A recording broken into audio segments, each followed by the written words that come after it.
Hello everyone, I'm Broughy1322 and welcome to the Choking Hazard podcast. This time it's week 89. We're getting up there. We're almost at 100, you know. Only in a year, Yeah. in a year's time, we'll be at 100.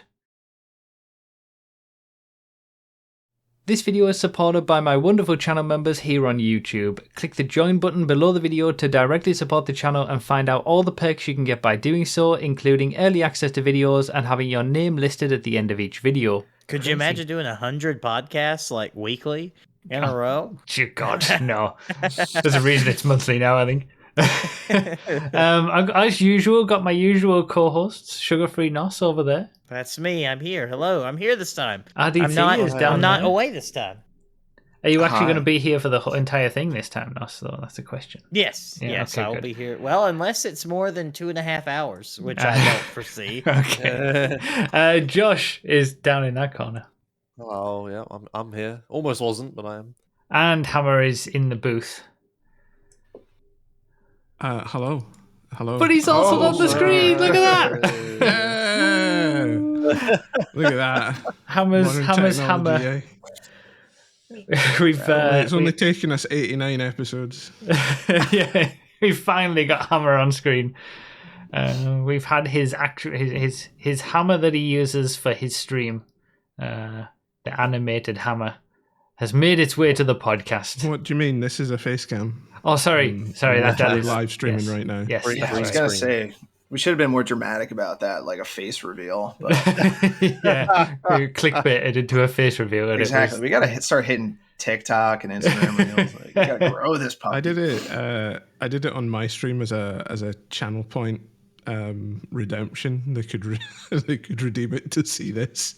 Was it really? So you've already done that. 5,000 channel points, and you get to see the face reveal.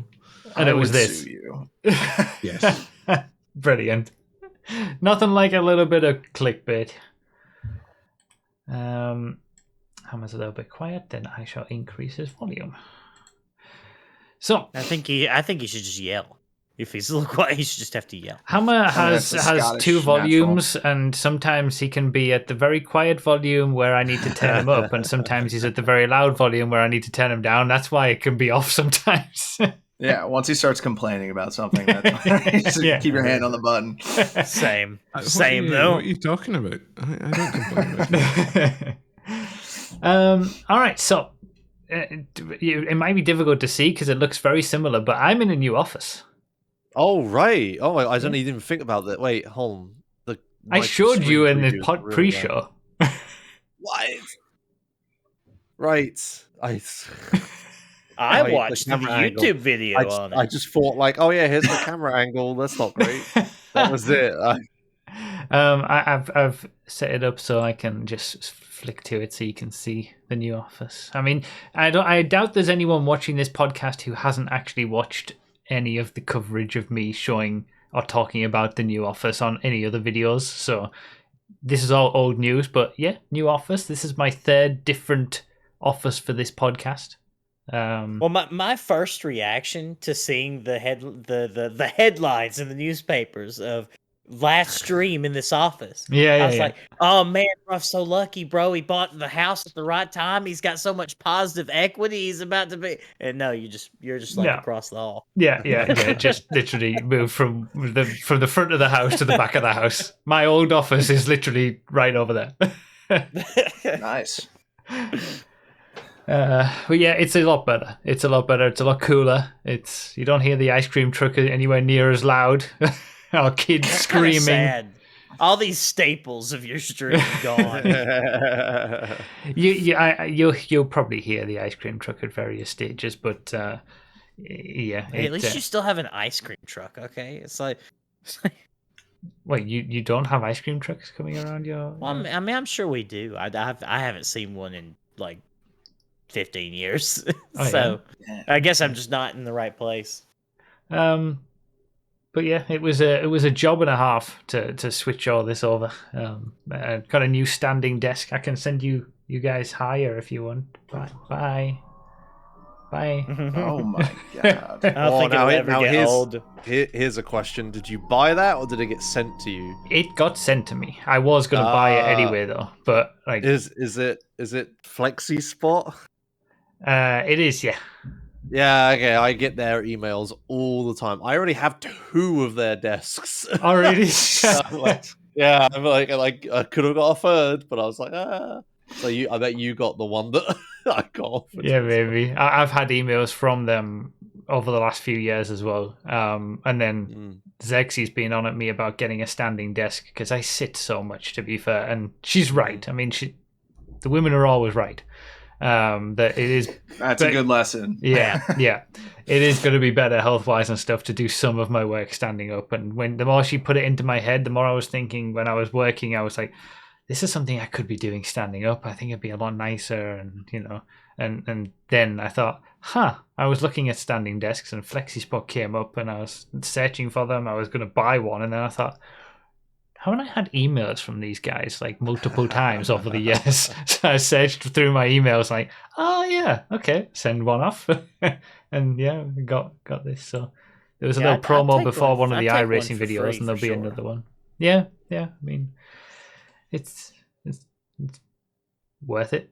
Just do a giveaway, Josh. Take the free one, do a giveaway, get people into your stream. Do a giveaway of your old busted desk. Yeah. That has like all tape marks all over it. Signed by me. You can even sign it. Yeah, sign it.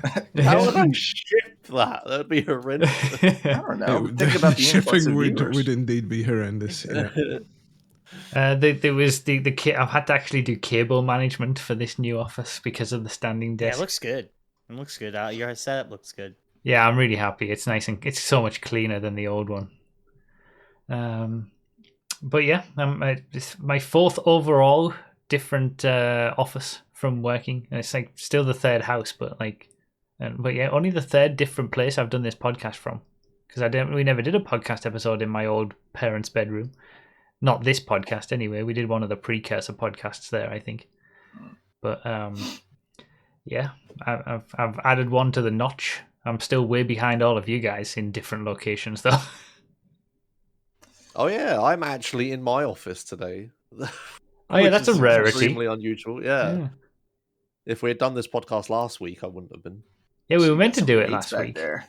You lifting heavy, Josh? Me? Oh yeah. No. They're just decoration, are they? It's just decoration. Yeah, basically, when I moved here, I stopped going to the gym, and I was just like, I'll just get stuff at home. I'll just do it at home. But like, that's just that never happens. No, it's not how my brain works. Yeah, some people prefer it, but I need to go to a place. It never happens. But yeah, I do too. I've been going to the gym as well. They rarely move. Yeah, back there. I can tell your jaw's looking chiseled as hell, Nas. Thank you. God bless. I do see something in the background of Josh's office that leads us very nicely into the next topic. It's over your other shoulder. Oh, that. Yeah. There's a 1322 racing cap over in that back corner. Where could you possibly have gotten that from? Oh, show me the drip. I got this for being number 1 fan at a race. Yeah. That was number 1 fan. Is it actually signed? pretty sick. Is it signed? Oh, no, it's not. Oh, no, I didn't sign it. Okay, hats and headsets don't work, but there you go, sort of. You've got one of the special ones as well, like the only team members got, because the one that people are going to be able to buy is going to be different. Nice. You've got one of the special ones. Hooray! I was sort of on the team a little bit. You were part of the team. He helped us with pit strategy. Yeah, we did the 24-hour race. The 24-hour kart race was a month ago now. I still haven't got the video out for it because it's going to be a bit of a big video, and I've been moving office and stuff. So, but I'm close. Hopefully next week I should actually start getting some decent work into it. But and some idiot sent you fucking terabytes of footage of. Someone did do that, yes. Yeah. Apart from the fact of like going to a 24-hour race and having the experience of that, I met Josh. So Oh yeah, that was true. Yeah. I've now met everyone on this podcast apart from Nos. Nos, you're the last one. You were the only one. You met Hammer? Yeah, many times. A long time ago. Well, I have a guest bedroom. You're more than welcome. You just get a flight from Birmingham to Birmingham. I'll pick you up. I'll loan you a car. I mean, there's nothing to do here, but you're welcome to be here. There's nothing to do, but I mean, it's rural Alabama. What do you want? But Birmingham to Birmingham. Fishing. Here we go. No, it's Birmingham to Birmingham. That's right. That was pretty good. That was actually pretty good. That was pretty good. Show us the pic you and Josh took. Yeah, just like with RDT, no images are there to prove it. Yeah. Did we not? Wait. We don't think about taking pictures for things. When I meet you, that's the first thing I will do. I won't even say hello to you. I'll just immediately take a photo with you. All right, okay.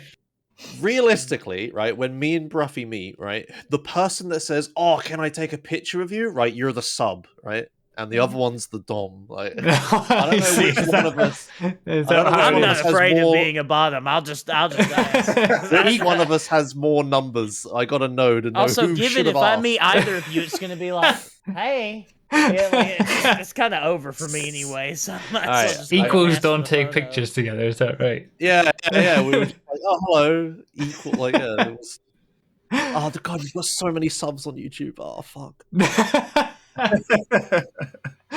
Okay, maybe I should have just been like, oh fuck, oh my god, it's the Broughy 1332. To be honest, I'm surprised that you even it was a bit of a drive for you to come and watch the whole race. Like, it wasn't that much of a drive. Nowhere near how much you drove, I suppose, but it was only like an hour or two or something. Was it less than 2 hours? I thought it was going to be. I thought it was more than 2 hours, but no, I think it was around about 2 hours. Let me look it up again. It was a rookie. But yeah, no, it was. Yeah, exactly. Imagine letting 2 hours keep you from seeing someone. Yeah, exactly. And I'd never been to like a 24-hour race before. I thought it'd be fun. I would see Brough like weekly. If it was only 2 hours to come see you, I would see you weekly. Like, it wouldn't be that big of a deal. From my apartment down to my girlfriend's, it's a 2-hour drive. So, I mean, and I'm here, but I'm here. If you're driving to see a woman, that extends the amount of time you're willing to drive. That's true. Yeah. For men, I'll only go about 2 hours. That's my max. 2.5 hours. We'll have to reschedule. Yeah, it was exactly 2.5 hours to go over there. Yeah. Okay. But it's just like it was all motorway, right? You just turn your brain off and drive. Like, yeah. You slept in your car as well. How was that? I've never slept in my car before. Absolutely fine. So many people who I told were like, "Oh, Josh, you're going to be freezing cold. You're going to be really uncomfortable. It's going to be horrendous." I was like, "No, it's fine." My car just stayed warm, and even after I came back to it, like a few hours later, it was still warm, even though it wasn't sunny or anything. It was pouring a rain.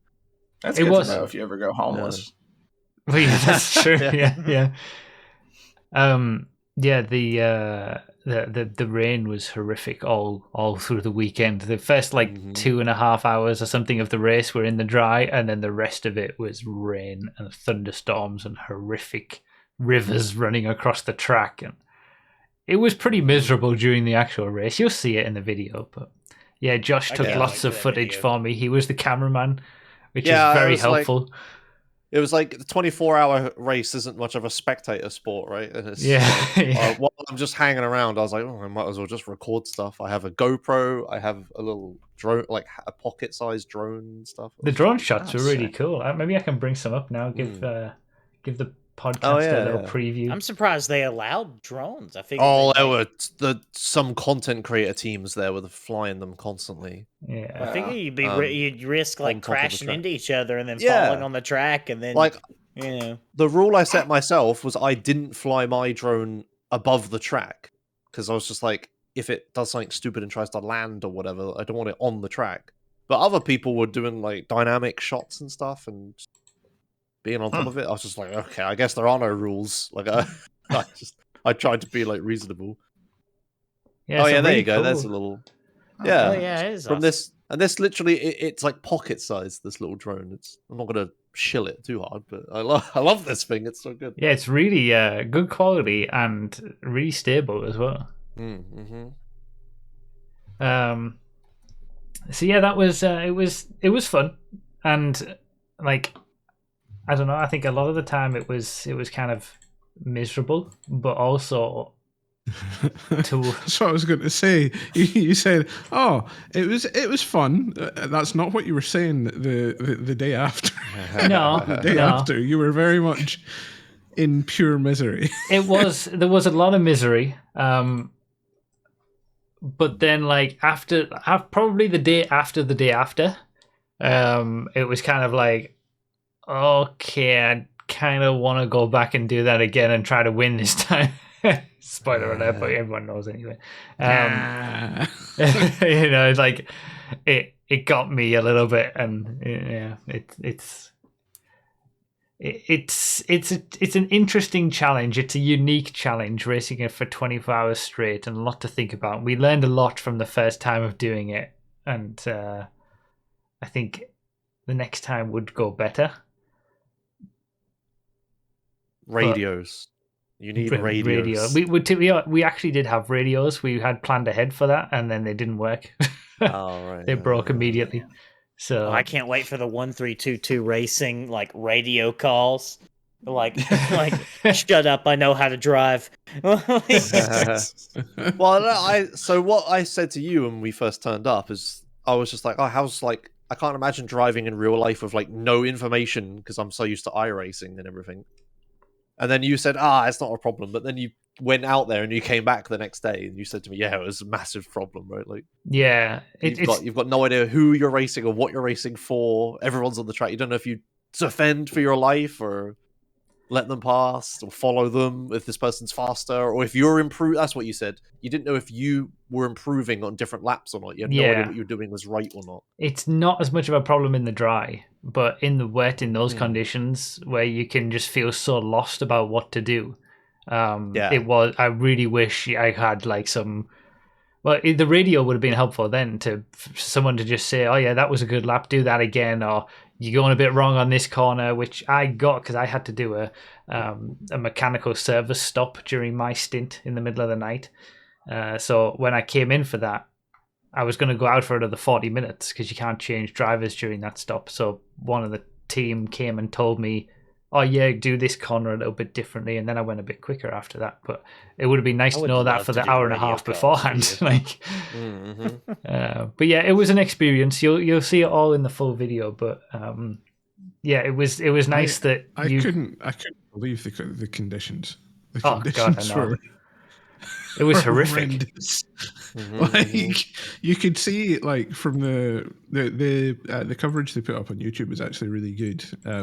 For such a small-ish race, they had really good camera angles, but you could see people coming out of the pits, and there was a river just on the pit exit, so the dry drivers were getting into the cart and just going out and getting absolutely just drenched as soon as they came out of the pits. It was. I mean, I so many people were wearing those waterproof color overall things you can get, but everyone was still just drenched after. It also just seemed pointless. It was just, you're going to be completely and totally saturated within 10 minutes. There's just don't even bother. Here we go. This is a good one where you can see the river. There's the river running along the track. Wow. Oh my gosh. Yeah, that looks like a video game, honestly. It was. Well, I didn't even bother with a wetsuit because I knew as soon as I went out, I was going to get completely soaked through immediately. There's a good inch of standing water there. Yeah, it's ridiculous. And you're on slick tires as well, which is crazy. Yeah. No wet tires or anything. And that's me. In the middle of the night. Beautiful. And that, shot thanks to Josh. And it was really helpful, that's what I was going to say, because I had no mental capacity for much of anything else during it. I didn't, on my first stint, I didn't put my helmet camera on or anything. I just didn't have that. And, for posting to social media to give updates and all this kind of stuff, I was thinking, it would have been good to have Zexy to be the social media person. You know, she's good with all that kind of stuff. I don't naturally think to post things or record things or whatever. I actually have to think about that. And when something like this race is happening, just all we're thinking about is who's doing the next stint, who's going out, what are the lap times, you know, you managing the team in a way in the stints. I didn't have any extra capacity for that. So yeah, a lot of the footage that you'll see in the video is thanks to the stream, thanks to Josh, and I did put my helmet cam on for the final stint that I had, which was good. But that's pretty cool. I imagine you. I was gonna say, I imagine you as Ryan Gosling, just saying, "I drive." That's it. What do you do? I drive. Yeah. Yeah, I'm the same way when I'm doing something. Like, I just never think to do all this stuff. That's why I was just like, I'm gonna just do a ton of this for you because I know you're. It was so helpful. I really appreciated it. That's pretty cool to me to hear. Like, as a content creator yourself, it's not good for your content creation career, but as a driving enthusiast, you're focused more on your hobby than trying to turn it into content, which people, I don't want to call out names, bigger content creators that do vlogs every day, they film every single aspect of their life. That's all they think about. And they're probably not truly enjoying any experience that they're having. Yeah. But you just completely dove into this event and just let that be the main focus. And I think that's really cool.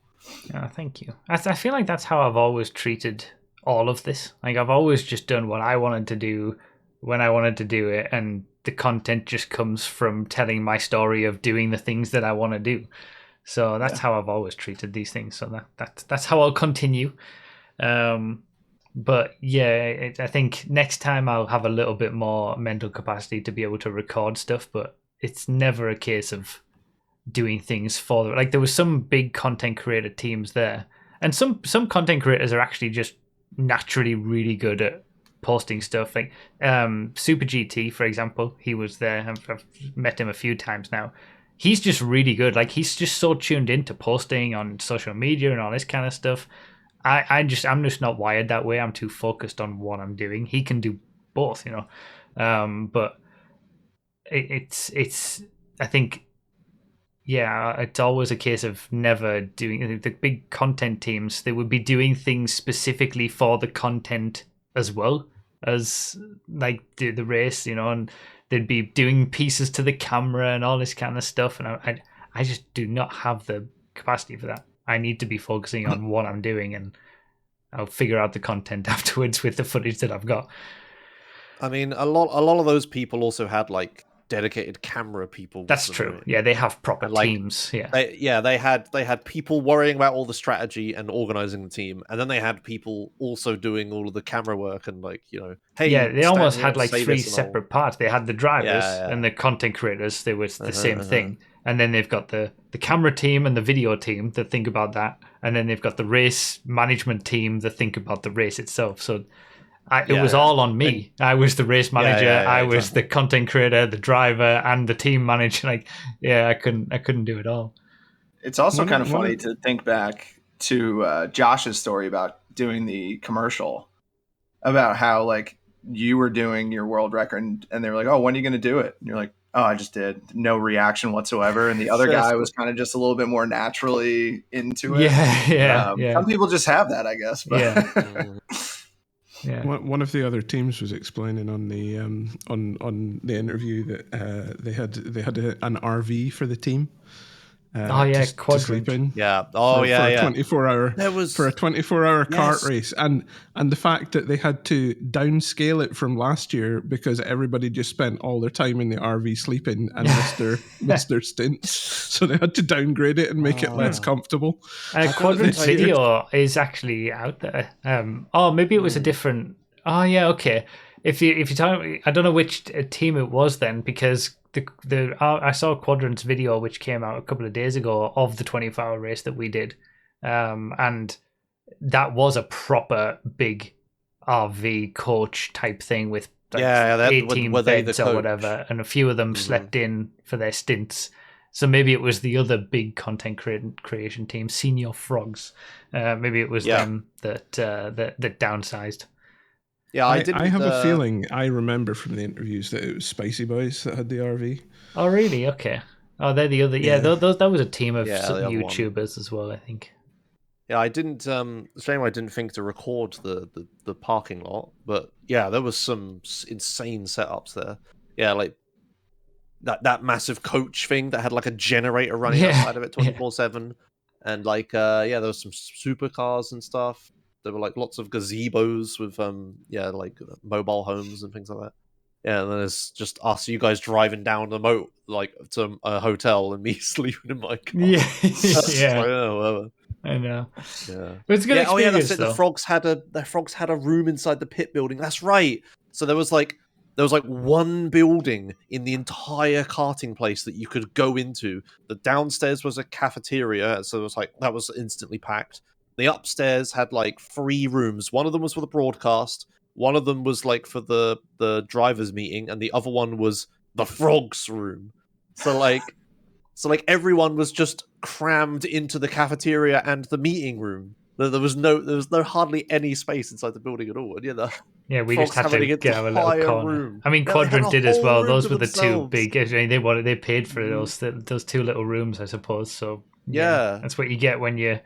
And it's just things like that. They make everything so much easier. If you've got a room that you can just go to and relax, and you don't need to be thinking about where your stuff is or leaving your stuff anywhere, being around other people, and you've got teams of people who can do other stuff for you. It makes everything so much easier naturally, as it would.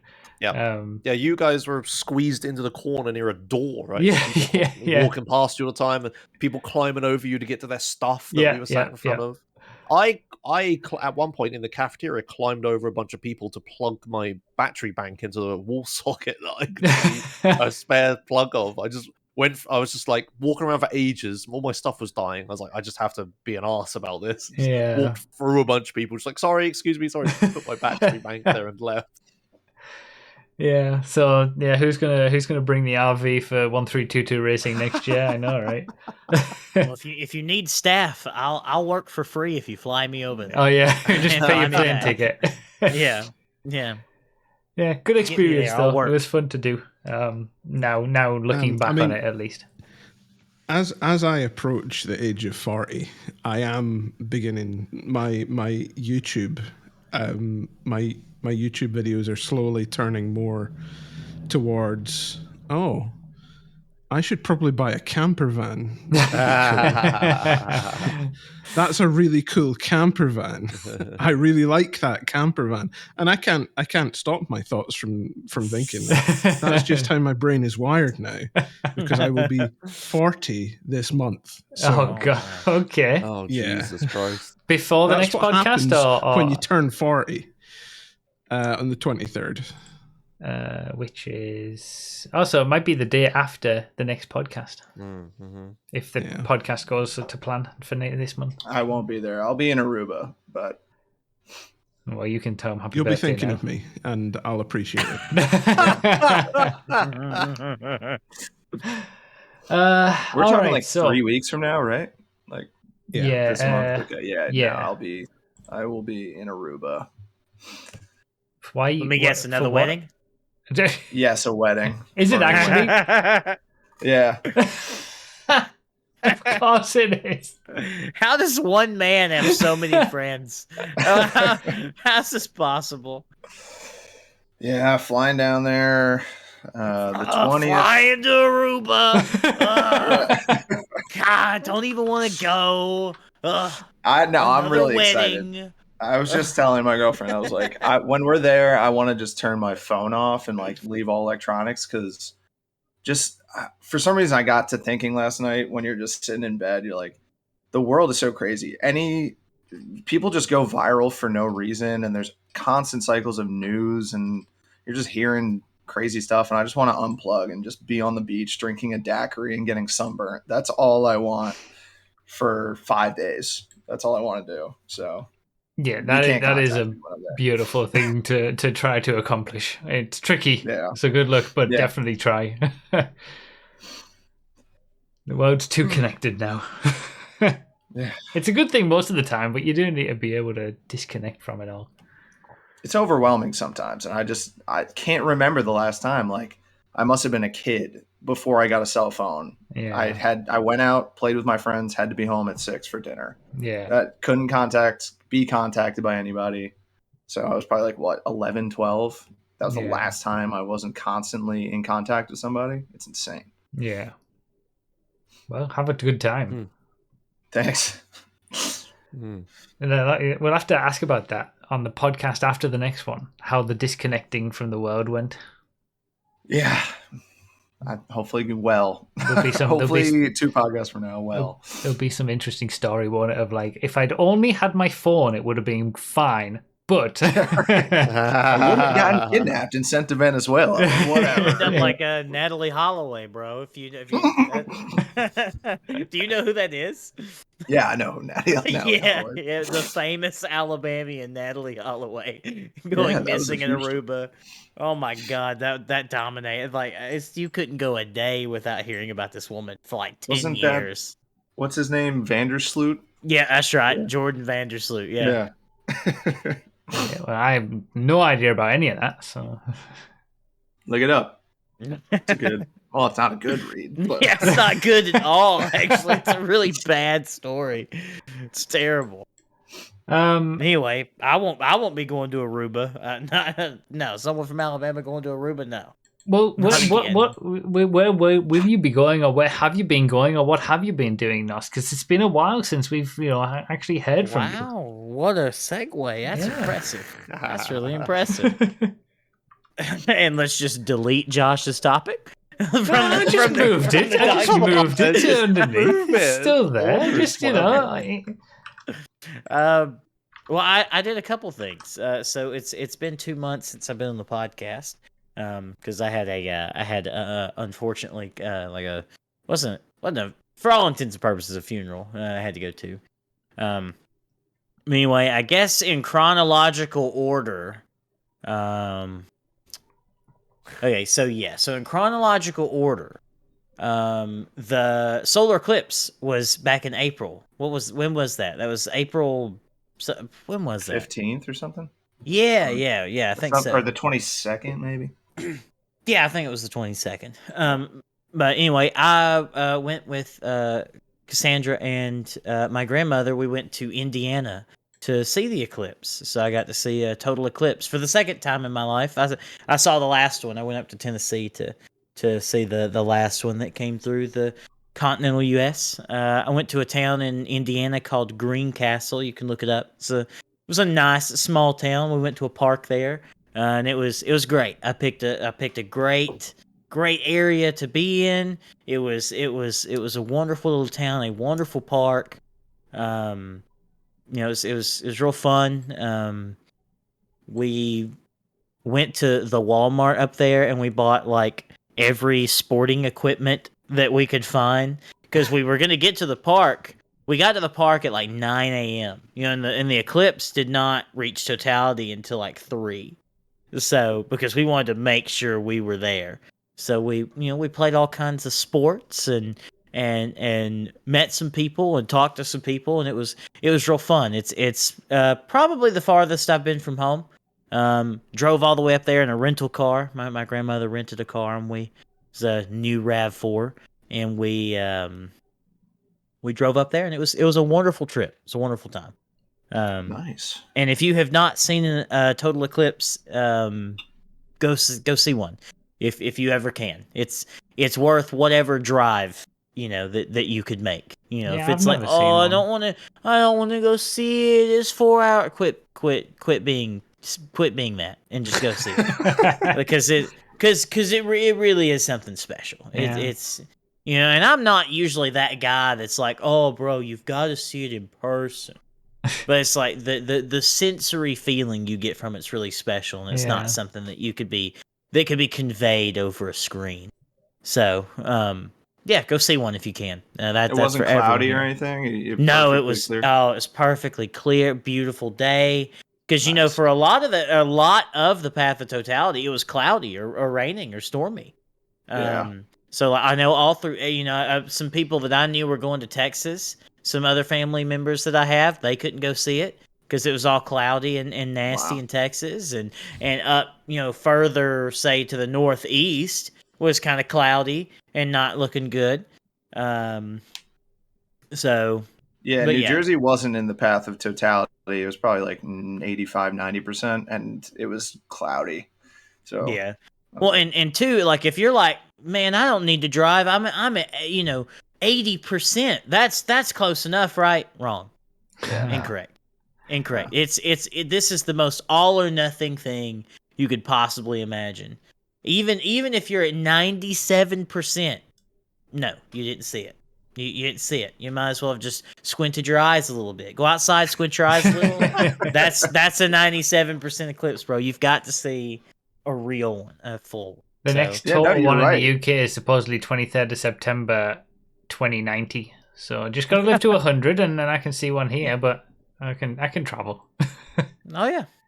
The last one that we had was like 2000, I think. I remember and it was that. only like the very south of England that got it. So up here in Scotland, I got just a tiny little corner of the moon just going over the sun. I was like, this wasn't worth putting the glasses on for. I remember when the last one was here. Yeah, I was a kid because I live on the south coast, so we must have had it good. Yeah, I remember it sort of. I remember the glasses. I don't actually remember the rest of it, but I would have been 8 if it was 2000. But it's just so special with those glasses, like you can't look at it really until I guess you could look at it, but it's not good. You'll just blind yourself. But like you look at it through the glasses, and you just see the last sliver disappear, in your glasses, and you take the glasses off, and it's just like wow, it's really special. It was a really special experience. I loved it a lot. So. Yeah. Can't get anything else like that on this flat Earth of ours. That's right. And I really didn't do much of anything else while I was up there. The most exciting thing other than that was we were driving to get food, and all of a sudden I just hear like, and a Hellcat Durango blew past my little RAV4 going 100. And I was like, I've never seen one of these. And then behind it on my on the same side was a Shelby Raptor. It was a Shelby F-150 Raptor. So wow. I assume they knew each other and they were doing some exhibition driving. but it was that was probably the most exciting thing other than the eclipse that happened. So But anyway, so I did that. That was a fun trip. I really enjoyed it. It was a wonderful trip. I'd do it again. And stuff like that's what I really want to start doing. It's just I need to own a vehicle that I feel confident taking across the country just at a moment's notice. So hopefully one day. You mean of your fleet isn't good enough for that? No, I've got a 235,000 mile Accord, a busted up, me and 2 busted Miatas. I'm not gonna take those to California. Yeah, okay. I'll take them across the state, but I won't take them to California. Okay. So, anyway, the other thing that I did was, if you're a longtime listener or enthusiast of NOS, you know that I live in Alabama. I've never tell. I know. This is brand new information. What you mean you couldn't tell? But anyway, so I went to my first in real life race that I've ever been to. I went to the IndyCar race at Barber Motorsports Park. That was your first ever IRO race ever. It was. Huh. You could show photos of it. None of them are probably good. But anyway, yeah, it was what's it called? It's called the Children's of Alabama Barber Motorsports Indy Grand Prix. And I got to see the IndyCar race. It was a lot of fun. The cars are really loud. And I didn't just they let kids drive these things. I know, right? But we didn't just go to the race. We also, it was me and a friend of mine and his dad and Cassandra. We went. And we also got the garage passes, okay? And that means you get to go down into the garage section and into kind of not into the pits, but where all the teams' RVs and little garages are, where they assemble the cars and do their tires and everything. Yeah, basically the paddock. And this racetrack has no rules. You could just walk around. You have to sign a waiver, so if you get ran over, you can't sue them, and you just get to just walk around. You just get to there goes Alexander Rossi on a fucking scooter, bro. Like they're just all moving around, and like I had to squeeze up against like a barrier because they were rolling one of the Indy cars through, and I could just reach out and touch it if I wanted to. just like that's how close I was. Like it was a really interesting experience to be right there, 3 feet from the car that I then get to see go run off the track during the race into the sand pit. You would love Knockhill here in Scotland because you get all that for the price of just a regular ticket. You can just walk up and down the pit lane in the paddock, pretty much. Oh, that's awesome. Just like without any waivers or anything. You're just walking through the garages and nobody will stop you. It's great. My experience with that has been that in basically every motorsport except Formula One, that's kind of normal. Oh, is it really? In the UK, I think it is. In the UK, well, we went to Formula One for many years, and obviously you just get used to the way that Formula One is. But then I went to my first, British touring car race, and you just walk around the paddock. That was all open. Went to the WEC in, I don't know, the early 2010s, and that might be a little bit more closed now, but that was all open. I was walking around, hypercars and the drivers and all this kind of stuff. And it's only Formula One where everything is just so closed off on the paddock, but it's understandable because you just get everybody swarming the paddock, I suppose. But but it was really cool, really special. There was also a car show, obviously. I think the most interesting car there might have been there's a new Ford GT. That's not really that fun. But there was I can't remember the year. I think they only made this car for like a year though. I got to see a Ferrari Enzo in person. Yeah. So that was pretty cool. Pretty rare one. I don't have the photo to show you. It's on Cassandra's camera. But yeah, so I got to see that. The car show was real cool. The IndyCar race was really cool. Going into the paddock area was really special. And my buddy's like a big McLaren fan. That's that. He loves McLaren, both the F1 team and the IndyCar team.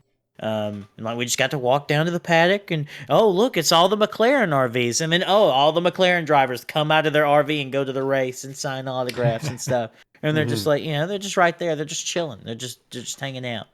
It's kind of how it should be. That's the experience you want when you go to something like this. Yeah. To be able to get that feel of being, with all the teams and the drivers and things like that. Yeah, and then I was gonna say the IndyCar race itself wasn't very exciting. There's not like we saw some crazy moments and some sick battles and overtakes. Like it wasn't super special. But after it, they did the Porsche Cup. And we got to see the Porsches drive, and that was really fun. That was more my speed. That's more the racing that I like to see anyway. And that was really fun. Of course, it wasn't televised or anything. You just kind of sat there and watched it. Yeah. The Porsche Super Cup is always one of the highlights of a Formula One weekend, usually. Yeah, I was going to say the support races are normally more fun than the actual race at these things. Yeah. Uh-huh.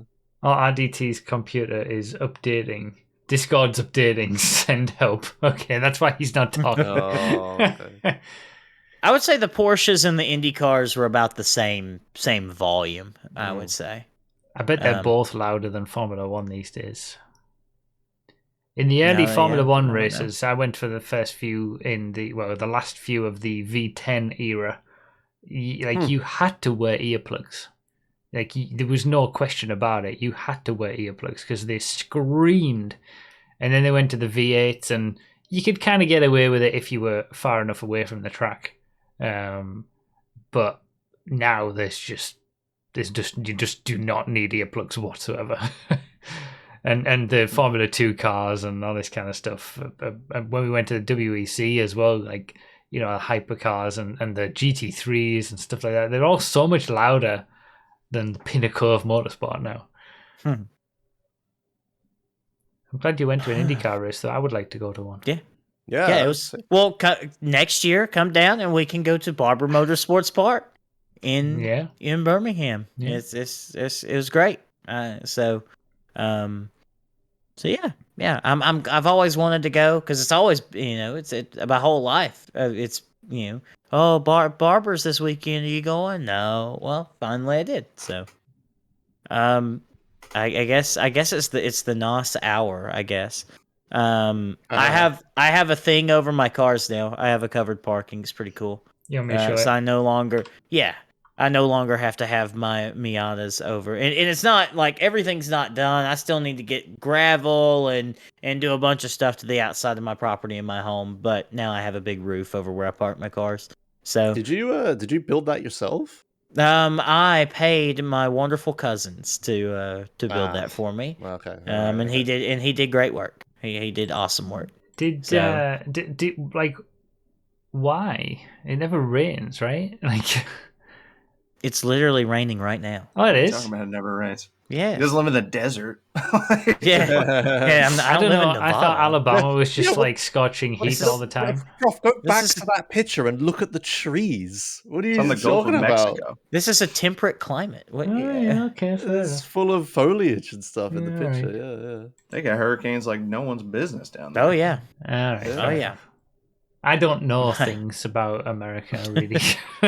Anyway, there's nothing really to say other than like I'm happy to finally have that, because before that I had car covers on both of them and it just like it damaged the paint on both of them having car covers on it like that. And isn't it like a pain? Like I used to cover my bike a lot, but covering a car sounds horrendous. The car being so small makes it not as bad, but it was still. I just want to get in my car and go. I don't want to have to take a car cover off, and it's filthy and just terrible. You get a little bit of wind and it sort of takes off. Yeah. Do you know where in the US Alabama is? I'm going to specifically try to answer this question without looking it up first, and then I'll see how close I am. Because I don't. Okay. But I've got to guess. Just like GeoGuessr, except you don't get a picture. You don't get. Yeah. I think it's like the eastern half of the US, like in sort of like the middle bit south. Like, isn't Texas kind of like in the middle? So like up from Texas a little bit, or to the right of Texas, the east of Texas, but obviously nowhere like kind of in between. Texas and like the Florida area on that side, the coast, like that's where I'm saying, but south. I mean, I did say it was on the Gulf of Mexico. I don't know where the Gulf of Mexico is. What you said is pretty accurate. You don't know where the Gulf of Mexico is? Come on. Do you know where Mexico is? Oh, I know where Mexico is. There's a Gulf right next to it. Yeah. All right. How many holes does that have? I'm going to look it up now. Huh? Golf of Mexico.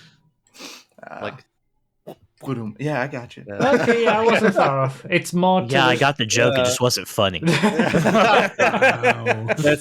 I'm sat here laughing at Ruffy, but he did a way better job of that than I would have.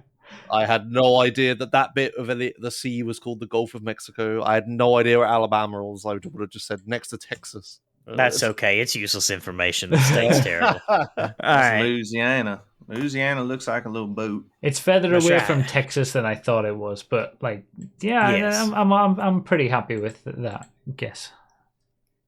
My geography has got a lot better over the years, but it's all European and like this sort of part of the world. The New World, I got nothing. The New World. The New World, the colonies. You might as well call them the colonies. For goodness sake. So what else? What else is happening? I've just got two future plans. They're later this year. Cassandra's from Minnesota, so we're gonna go later this year. And I'm gonna meet her parents in Minnesota. I get to see the Great Lake. Does she have an accent? One of them. Yeah, a little bit of one when she's not paying attention. Yeah, is Minnesota the one that's connected to Canada? Like it's up there in the north. Yes. Good. Yeah. Okay. Yeah. See, I know some stuff. There's a section of the U.S. that kind of looks like a chef, and that's Mimal. Yeah, if you look at it and break it out, that's Mimal. And Minnesota's the chef's hat, and then I guess it's Indiana or. Oh, I see what you're saying. Yeah, okay. Yeah. Chef Mimo. Yeah, okay. Yeah, it does look like that. Huh. So, but anyway, and when I go up there, we'll be staying a week. I think I'm gonna pull a classic Doug DeMuro, and rent a car on Turo if I can. I'm gonna find some cool car to rent on Turo. I don't know exactly what car. I've been looking on Turo, and I'm thinking either doing like a 5.0 convertible Mustang, like an automatic, and be kind of a little boring, or get like a Subaru BRZ so I can still have a manual while I'm up there, just shifting my little gears and driving around. So that should be fun. Yeah, that should be fun. Renting the car for a week's going to be probably like quite expensive. So, but I don't want to be dependent on her parents once we get up there to like go and do things. So, and then our other plan for later this year. So we're going to Minnesota at the end of August, and then in December, we're going on a cruise with my grandmother. I've never been on a cruise before. I've never really had an interest in cruises. Same, really, but I feel like it's probably something you'll love it. It's pretty sick. Yeah, really. They're meant to be very good. There's a reason they're so popular, but I've never been on one. Well, I got to thinking about it, and my grandmother's always went on cruises. Like that's just been her thing for my whole life. It's like I'm going on a cruise this year again, and I just I got to thinking about it, and my grandmother's only getting older, and I've only got so much longer to do things with her, so something that she's always enjoyed doing and has loved going on. I think it's about time that I go on one with her. Well, that's nice. Luckily that's going to be lovely. It's like anything. You either love them or you hate them. People are either cruise people or they completely abhor them. Well, I've always wanted to go, but back when I was like single, I didn't want to just be on a boat full of like couples and old people. Like that just seemed miserable to me. So now you're gonna be a couple with an old person. Yeah, exactly. That is a bit of a problem. Like they do try to at least when I went on cruises, they try to they'll give you like a set dinner reservation for the whole cruise, so you'll be at the same table if you want to eat in the main dining area and whatnot. But they'll try and coordinate you with like similar families, so similar type setups. So if you're a couple, they'll have like a couple and a grandmother and whatnot, so you all have something to talk about and things like that if they can. There was one cruise that I got stuck on a table full of 80-year-old women, and it was not a fun time. Really? Oh man, I feel like that'd be with the right 80-year-old women. I bet that'd be a hoot. These were not the right 80-year-old women. My condolences, my friend. Yeah, the sun out here is so hot. Pretty much. Yeah. I'll give you a quote from one of them who kindly asked the waiter, "Is there mussels in the mussel soup?" Oh my god! Just like, yeah. Their waiter absolutely hated them as well. So anyway, and we're going to the Bahamas. That's where it's going. So wait now, bro, where's the Bahamas? Oh, okay. I have no clue. Isn't it like south of like Cuba? Like those islands are like northeast of like Mexico or South America. South America? Northeast of South America. Oh. Yeah. I think you're right in the general look. You would be a terrible sailor. Oh my god, you'd be a liability. Look at Christopher Columbus over here going to India. To be fair, one of the cruises that we went on. Good story. He died mid-sentence. He does keep dropping out. Open. Oh. I was so ready Ruffy, for that. You'd be the guy story. like that could read and just kept the crew entertained by reading them books because they would not have any. They'd be like, "What?" That's my job. Yeah, that's your job. You're basically a bard or a jester. It's so funny how everyone's laughing at how bad you're doing this. I have absolutely no idea. I would have been like, I don't know, like west of America? I don't know. Yeah, you're asking me, putting me on the spot so that you don't have to answer. He's just trying to learn. I'd probably embarrass myself with European geography too. Yeah, so. see, you know the new world and I know the old, see? Where's Romania? Like something like that. Yeah, go on. One of the small ones. Northeast. One of the small ones. Northeast of Italy. Yeah. IDT knows some of this stuff. Yeah, okay. Yeah, I did pretty good in the geography being 7th grade. I got an A star in geography back in GCSE. It's one of my 3 A stars.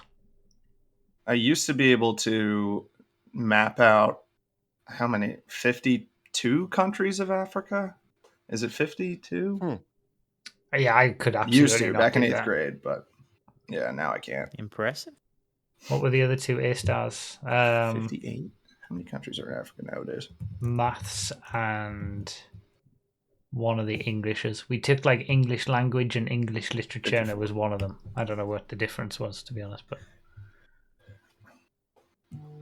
who the hell's pointless? It's Hammer calling you to finish this. Yeah, get off it. Hey, Jerry's actually calling me. Should we? Jerry is a blast from the past.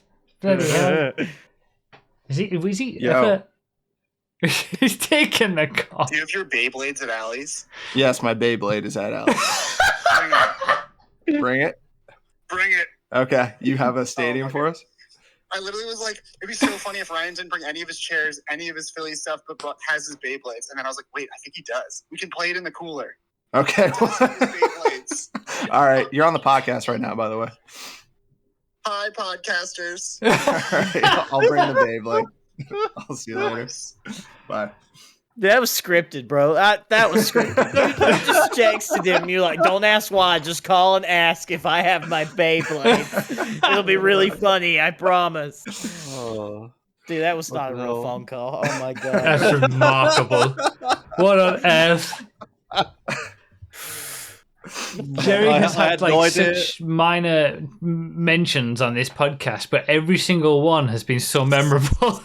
I was gonna say I have no idea who Jerry is, nor know what you were talking about. I now fully understand previous encounters. Yeah, that was Jerry. I missed Jerry. You missed Jerry. No. You were Jerry. That's what you went to do. That's how it was scripted. Absolute podcast legend. Yeah, that's amazing. His first thing out of his mouth. Do you have your Beyblades? He's calling from the year 2004. I need to know. We're 29 years old. Like, Hammer, we've been waiting with bated breath for what you were going to say before you dropped out. Oh yeah, sorry. We were on a cruise and we woke up in the morning after expecting to be docked at one of the Mediterranean islands, and we were still at sea, and we were like, "Oh, it's a bit weird." And then something came over the tannoy.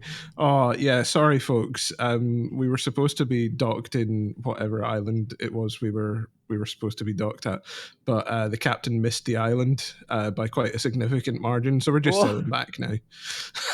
Was he me? So their geography isn't the best either. Sometimes. How on earth do you screw that up when you missed the island? GPS. Yeah. Just put it in Google Maps, bro. What do you mean you missed the island? This was a very, very small island. This is the Isle of Elba, where Napoleon was exiled to. It's a tiny little island. I think the boat is probably bigger than the island you're heading towards, right? Like when we got there, you sail into the port, and the island literally goes around you.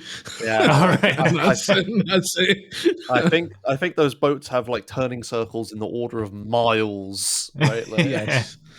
So if you do miss something, it's a colossal fuck up. Something I'm curious. Are you finished with all your updates now? So is there anything else to? Yes, I'm done talking. I'm happy that you're doing things and gonna be doing things. It's nice to see. Yeah, we're doing more things. I just need to. I have a plan. I just need money.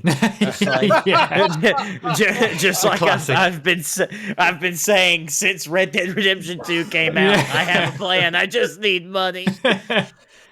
I'm really curious about something that was put in the chat earlier. When are you going to get to the story about how you didn't know what a banana hammock was and were just using it in casual sentences, Josh? What's that all about?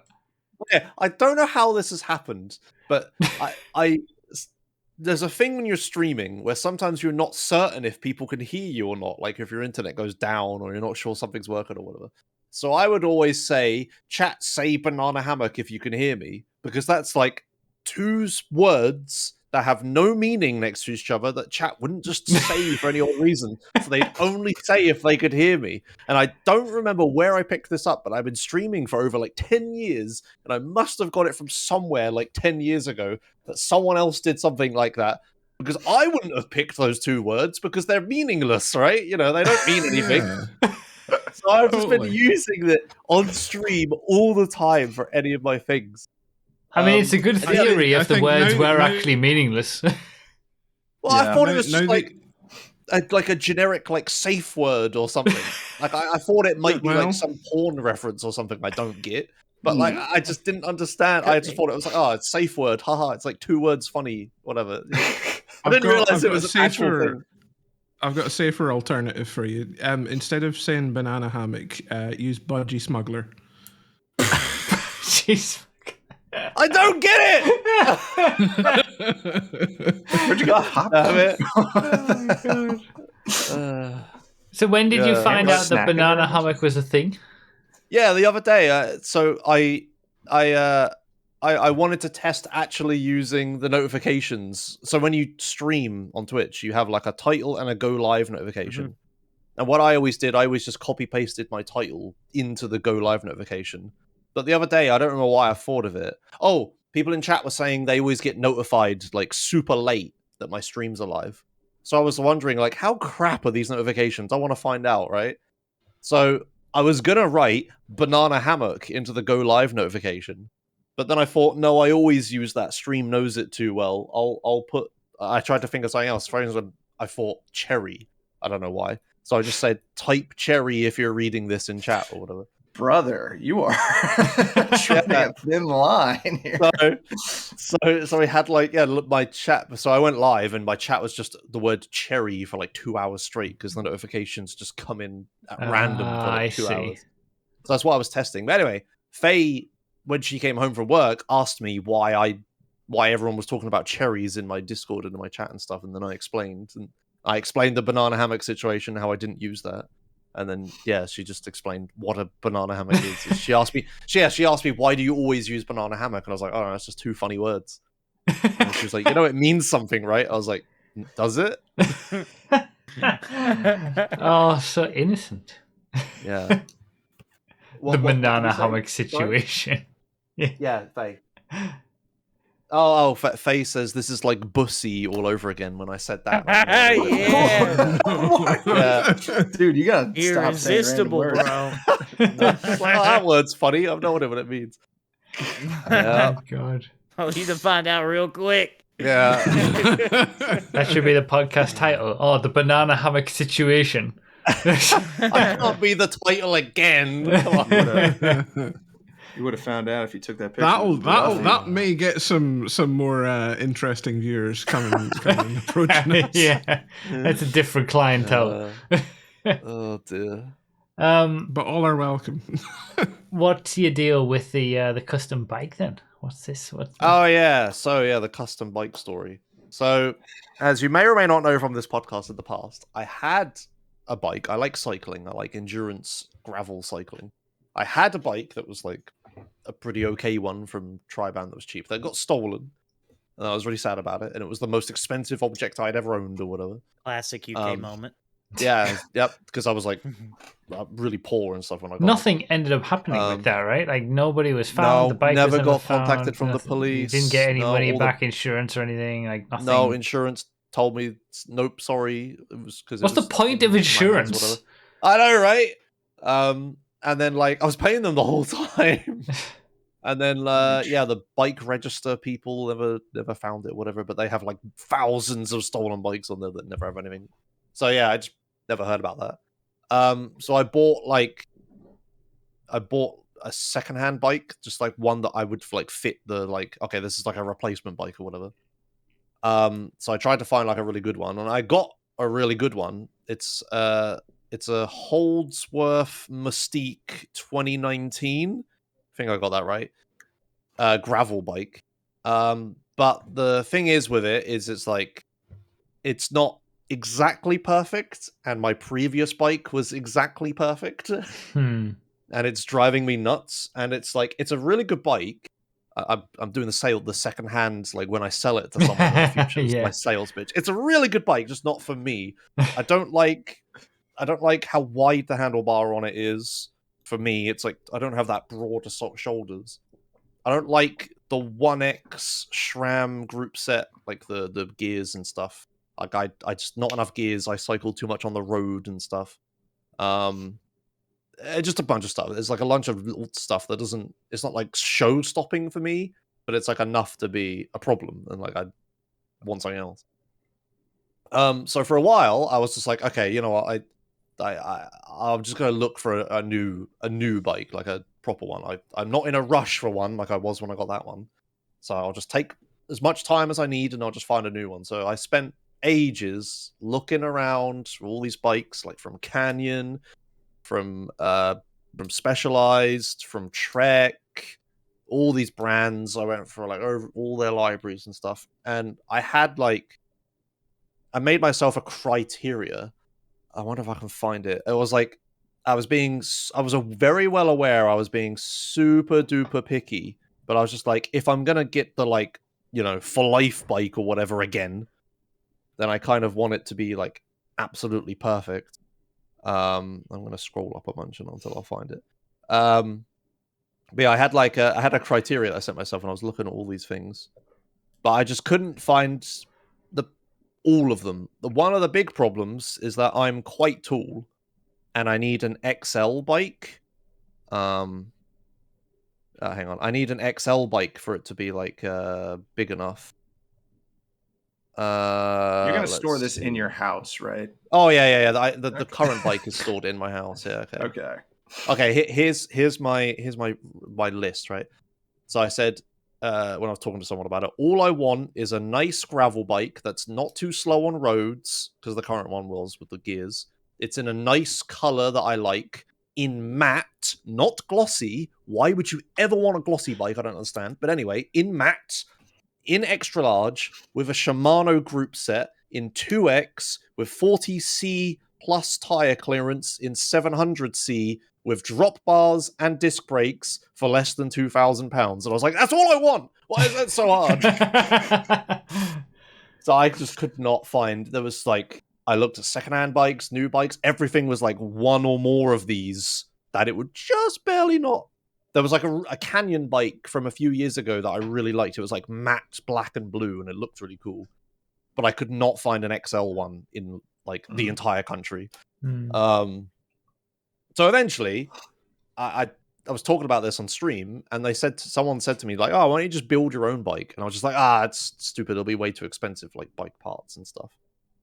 But then I started looking into it and thinking about it more, and I'm just like, it's like a computer. I was Like gonna would say, never, yeah. I would never buy a pre-built computer because I wouldn't get everything I want. Yeah. And I'd want to know how it all works, and I enjoy doing all that stuff anyway. And I was just like, I could do that, right? Like I could do it. And I looked into it, and the factory, this is going to sound really dodgy, right? The factories where all bike frames are made, because you need to start with a bike frame, like you start with a motherboard, right? And then you add all the stuff onto that, right? So that's like the main important part.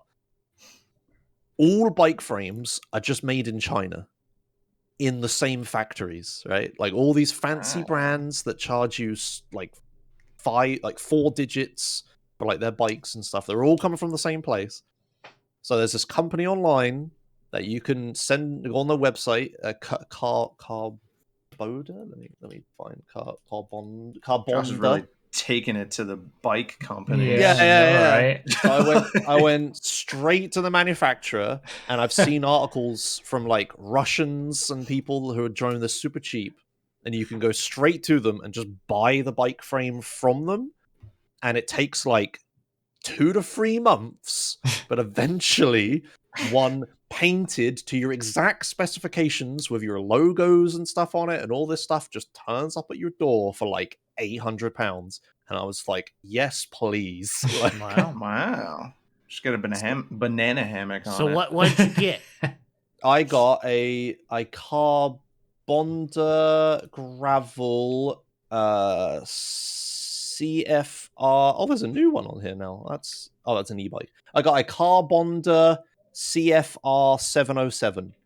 Aha. It's I like see. it's kind of a joke on the gravel cycling subreddit that like, oh, this is where I saw it. That's right. Like everyone is just everyone's custom bike is made with this frame because everyone's just like it's like the frame to get. So you still have to purchase all of the extra stuff, brakes, shock, not shocks, but like gears, handlebars, maybe. So no, the handlebars are integrated in the bike frame and come with it. The seat post it comes with, the wheels, like the actual rims. This bike's all full carbon fiber, by the way, which was like if I bought this here, would be like like £2,000 minimum. Right. But it's like there's no shop or anything. You have to send an inquiry, like you're a business, right?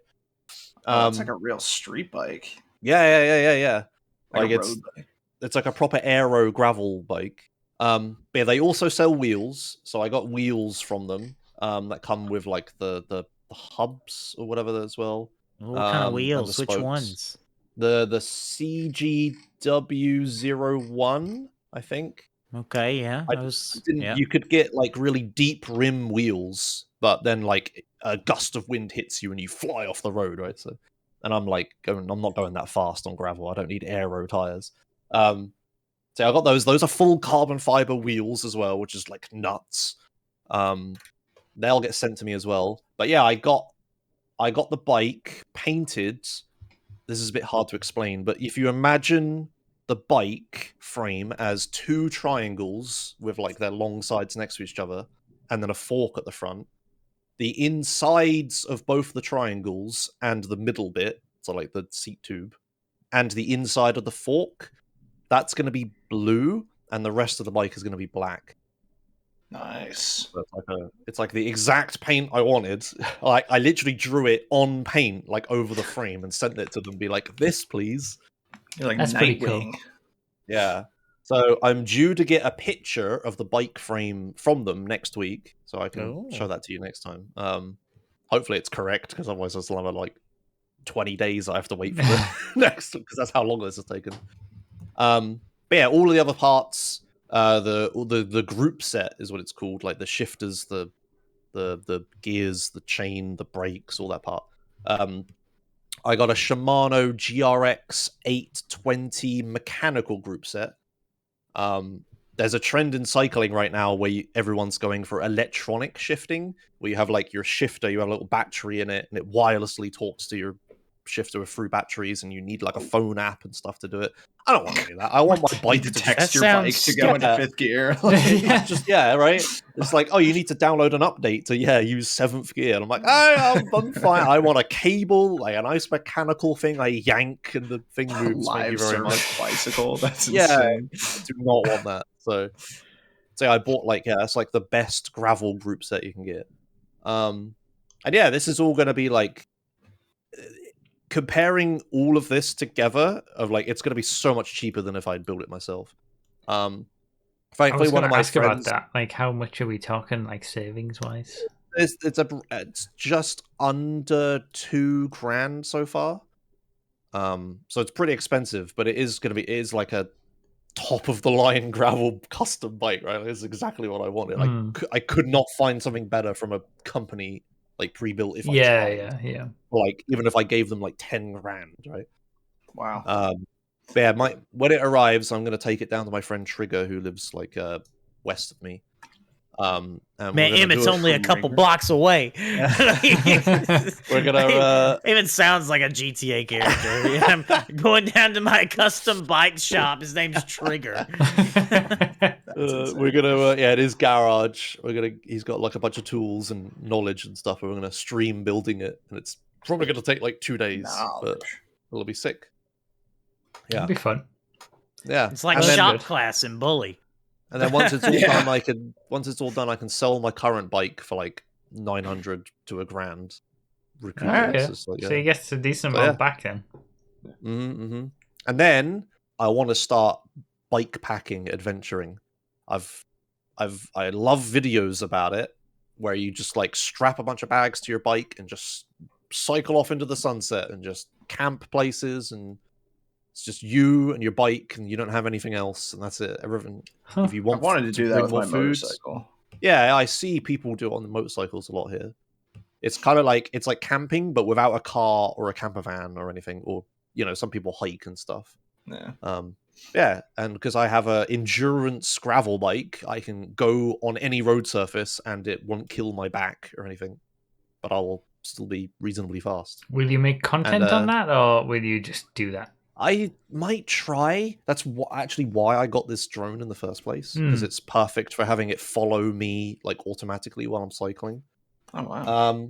But I don't know. I'll give it a shot. People keep telling me they want the content of it, but it's probably just a vocal minority. But what I want to build up to doing is a thing called joggle. I think I've talked about this before, where you cycle from the top. You know what that word means? No, it's an acronym. You cycle from John O'Groats, which is the northwestern point of Scotland, all the way down to Land's End, which is the northeastern part of Scotland, to the southwestern part of England. So you cycle the entire length of the country. It takes like anywhere from like a week to a month, depending how fast you are. Wow. Yeah, I want to do that. Yeah, cycle the whole place. I could visit people along the way, like you, Broughy. I could do that. And then just see the whole country, but like not just drive past everything and it blows past an instant and don't explore. Like cycle a bit faster than walking, but still get to see everything, right? Yeah. Well, that'll be interesting. Doing a podcast on your bike during the ride down from John O'Groats to Land's End. Yeah, I'd have to make sure I could book like on the Saturday, like I could book a hotel room specifically for it. Yeah, I have another new background or whatever for me. Right. Well. Yeah. If you don't have anything to tell us about RDT, no. Going to a baseball game tonight. Let's go Phillies. Didn't you say you were going to a NASCAR race as well? Yeah, that's next month. Okay. But I think I've talked about that already. Yeah, we can ask about that after it happens. Yeah, going to Pocono. Gonna do all 3 days, the truck race, the whatever sprint series, I don't know, but and then the actual big boy race. So I think it's the Nextel sprint race. Yeah, some. No, I'm just screwing with you. That's from like 2003. I don't think Why Nextel would is you do this? I don't think Nextel is a company anymore. NASCAR's really NASCAR just has. I can't handle the way that they like do the whole system at the end of a championship. Like, they have this whole championship, and then it all comes down to the final few races between the top 12, and it's a knockout system or whatever. Like, I can't handle it. It's just stupid. Yeah, I don't follow it that closely, but Pocono is a triangular track versus just a straight oval, so should be entertaining. It's not too far from me, so. Right, well, the next thing before we get on to like gaming news and regular stuff is I've got to shout out Reflector16, who left a comment on an old podcast episode from back in the day, making me aware of something. I'm going to play it. I don't know whether you guys can necessarily hear it or whether you want to tune into the stream or just play it from yourselves with the link. I'll let the podcast hear it.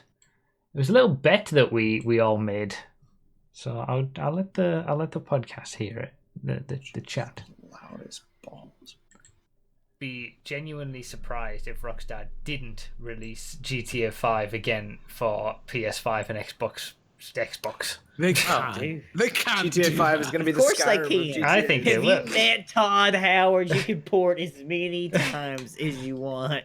They just make the PC. They take the PC version, put the graphical settings to what it needs to be for those consoles, and then there you go. Boom, They're done. a port. GTA again. They can't do. I think they Of will. course they can. No. They can. Look, Skyrim has. Can we put how a many bet on times? right now? Can we put a bet on right now? I'm going to bet. I'm going to bet £10 I would happily take that bet. I'll take that bet too. 10 British Yes. pounds that they will not launch GTA 5 on. I mean, I don't know what a pound is, but I'll lay down the bet. How is this going to work? Are you like RDT? What do you think? Do you think they're going to release it or not? Are you? I mean, by the time the new console releases, Scotland will be in the Euro anyway. So I know, yeah, probably. £10 won't mean anything. I do believe they'll I don't release think that Skyrim. actually happened. But if everything's going to be backwards compatible, I kind of don't see any reason why they would re-release it. Exactly. Better graphics, and they want to sell. They want to get, they want to be the best-selling game of all time. They already hit the 100 mil. They want to get to the absolute top. Man. I think they'll re-release the game for sure. I think they will. I think it'll be 60 or at the very FPS. least, they'll be like enhanced on PS5. Like, is that can we go to that? I think if it's sure. enhanced, Well, if it's not fully re-released, we shouldn't. The bet should like be it'll like be enhanced null for and void. PlayStation 5. 'Cause it's kinda Enhanced half for and Xbox half. Series X. Yeah. I agree, Adam. I agree. Okay. Are you getting in on this bet, RDT, or is it just us three? He's out of bounds. 10 He British doesn't have any pounds. British pounds, so I mean, I do have to lose £10, but I don't know. Like, it's the holidays. How much is £10 in dollars these days? Like I don't know. $100 or something like that. Probably. $13 exactly. all right. Now, are we locking in inflation? Because I mean, the British pound is probably going to go down some more. So, like, you want to go ahead and lock that in? Because it might be worth like half a US dollar. Let's go ahead and lock that in. Just gotta lock that in. £10 or $13. All Okay, right. so it's me and Hammer versus you two that they're not going to re-release it. You think don't? so. Yeah, I guess so. Yeah. All right. All right, I'm in on it. All right. Cool. We'll see. And if it's just an enhanced version of the other game, then nobody wins. Okay. Fair. All right. Is it too late for me to get in this? I think I will do it. Am I financially ruined now? I think it's pretty clear that Hammer and RDT lost that bet. What?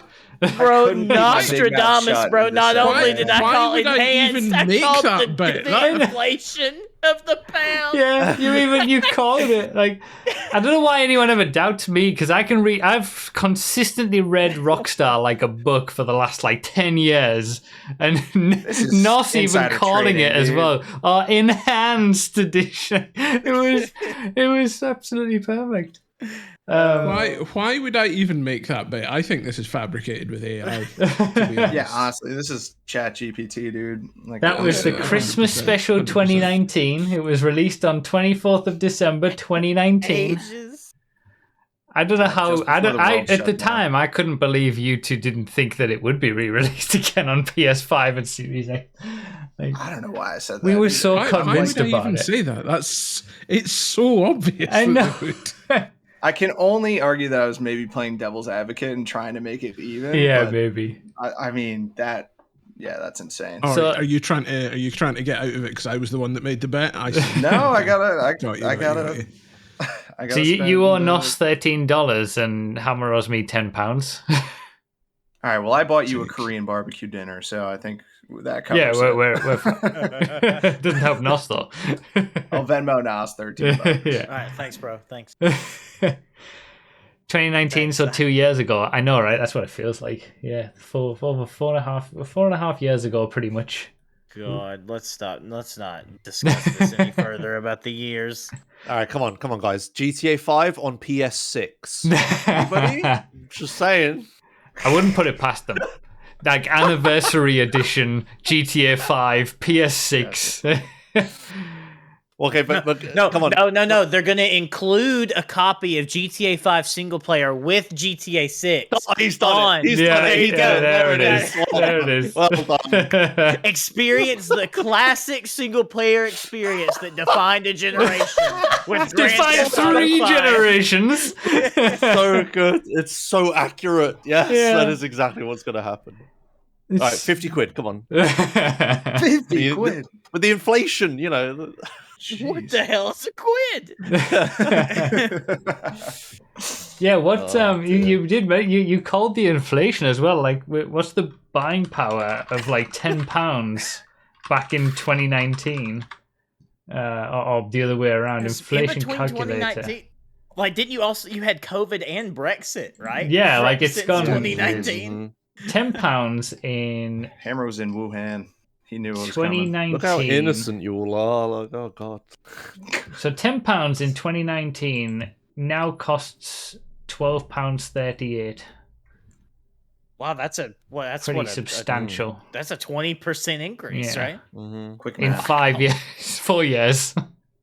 Wow. Oh man, look at Well, I've made my donation, so we're quits. I don't. Oh yeah, you did it, Best, popped all right. up. Take your blood money. Yes. Y'all's country is so washed, dude. It's over. It's over for y'all. Thank you, Hammer. I don't think either of us can say that to the other, or something, if I'm honest. Yeah. Yeah. None of us are winning here. Trust. She didn't even out live a cabbage, right? Her term. Yeah. Oh, yeah, it was. Let's not talk about it. There's going to be an election in the UK, isn't there? Soon, isn't it? Next month. And in the US, Next month. Good lord. the front runner Maybe. just got convicted of 34 felonies, so that's great. Oh yeah. A fantastic time to be in America. We're both having great countries at the moment. Yeah. It all. That's why when I'm in Aruba, I'm just gonna be drinking daiquiris and sitting on the beach. Yeah. All right, gaming news now, and I guess the first bit of gaming news that it's quite late for us to be covering this, but I think I might put this up on the main channel as a GTA 6 news video anyway, just for posterity to update people, even though everyone already knows about it at this point. The GTA 6 release window has been shortened. Or as some content creators would have you believe, GTA 6 has been delayed! Ah, no, can't believe it! So yeah, Take-Two narrows its GTA 6 release window to fall of 2025. That's autumn for us non-Americans. The CEO said our outlook reflects a narrowing of Rockstar Games' previously established window of calendar 2025 to fall of calendar 2025 for Grand Theft Auto 6. We are highly confident that Rockstar Games will deliver an unparalleled entertainment experience, and our expectations for the commercial impact of the title continue to increase. So, yeah, 2025 autumn time, fall. Did anyone expect it was going to be any different, really? I guarantee you it will not make that date. I will bet 10 British pounds right now All right, are we locking that in? We're talking about inflation. As we would say. Yeah, I think it could. I mean, has there been a Rockstar game that hasn't been delayed? Like at least in recent times. Probably GTA not. 5 is delayed like 6 fucking times. Yeah, I was going to say there hasn't been any Rockstar games since. Yeah, that's true. I mean, GTA 5 was meant to be early 2013, wasn't it? And then it came out in December 25. Yeah, I wouldn't be surprised. Christmas, holiday. December. They really want to get it out before Christmas, surely. You think? That's gonna be the game. Yeah. Like any other company would be foolish to put out a game. It literally doesn't matter. It does not matter what window they hit. They'll smash everything. Yeah. Hold on, I'm gonna pick this. I'm gonna pick this date. All right, y'all ready? Hold on. December 12th, 2025. Is that Tuesday? Do they usually come out on Tuesday? Do I need to adjust my?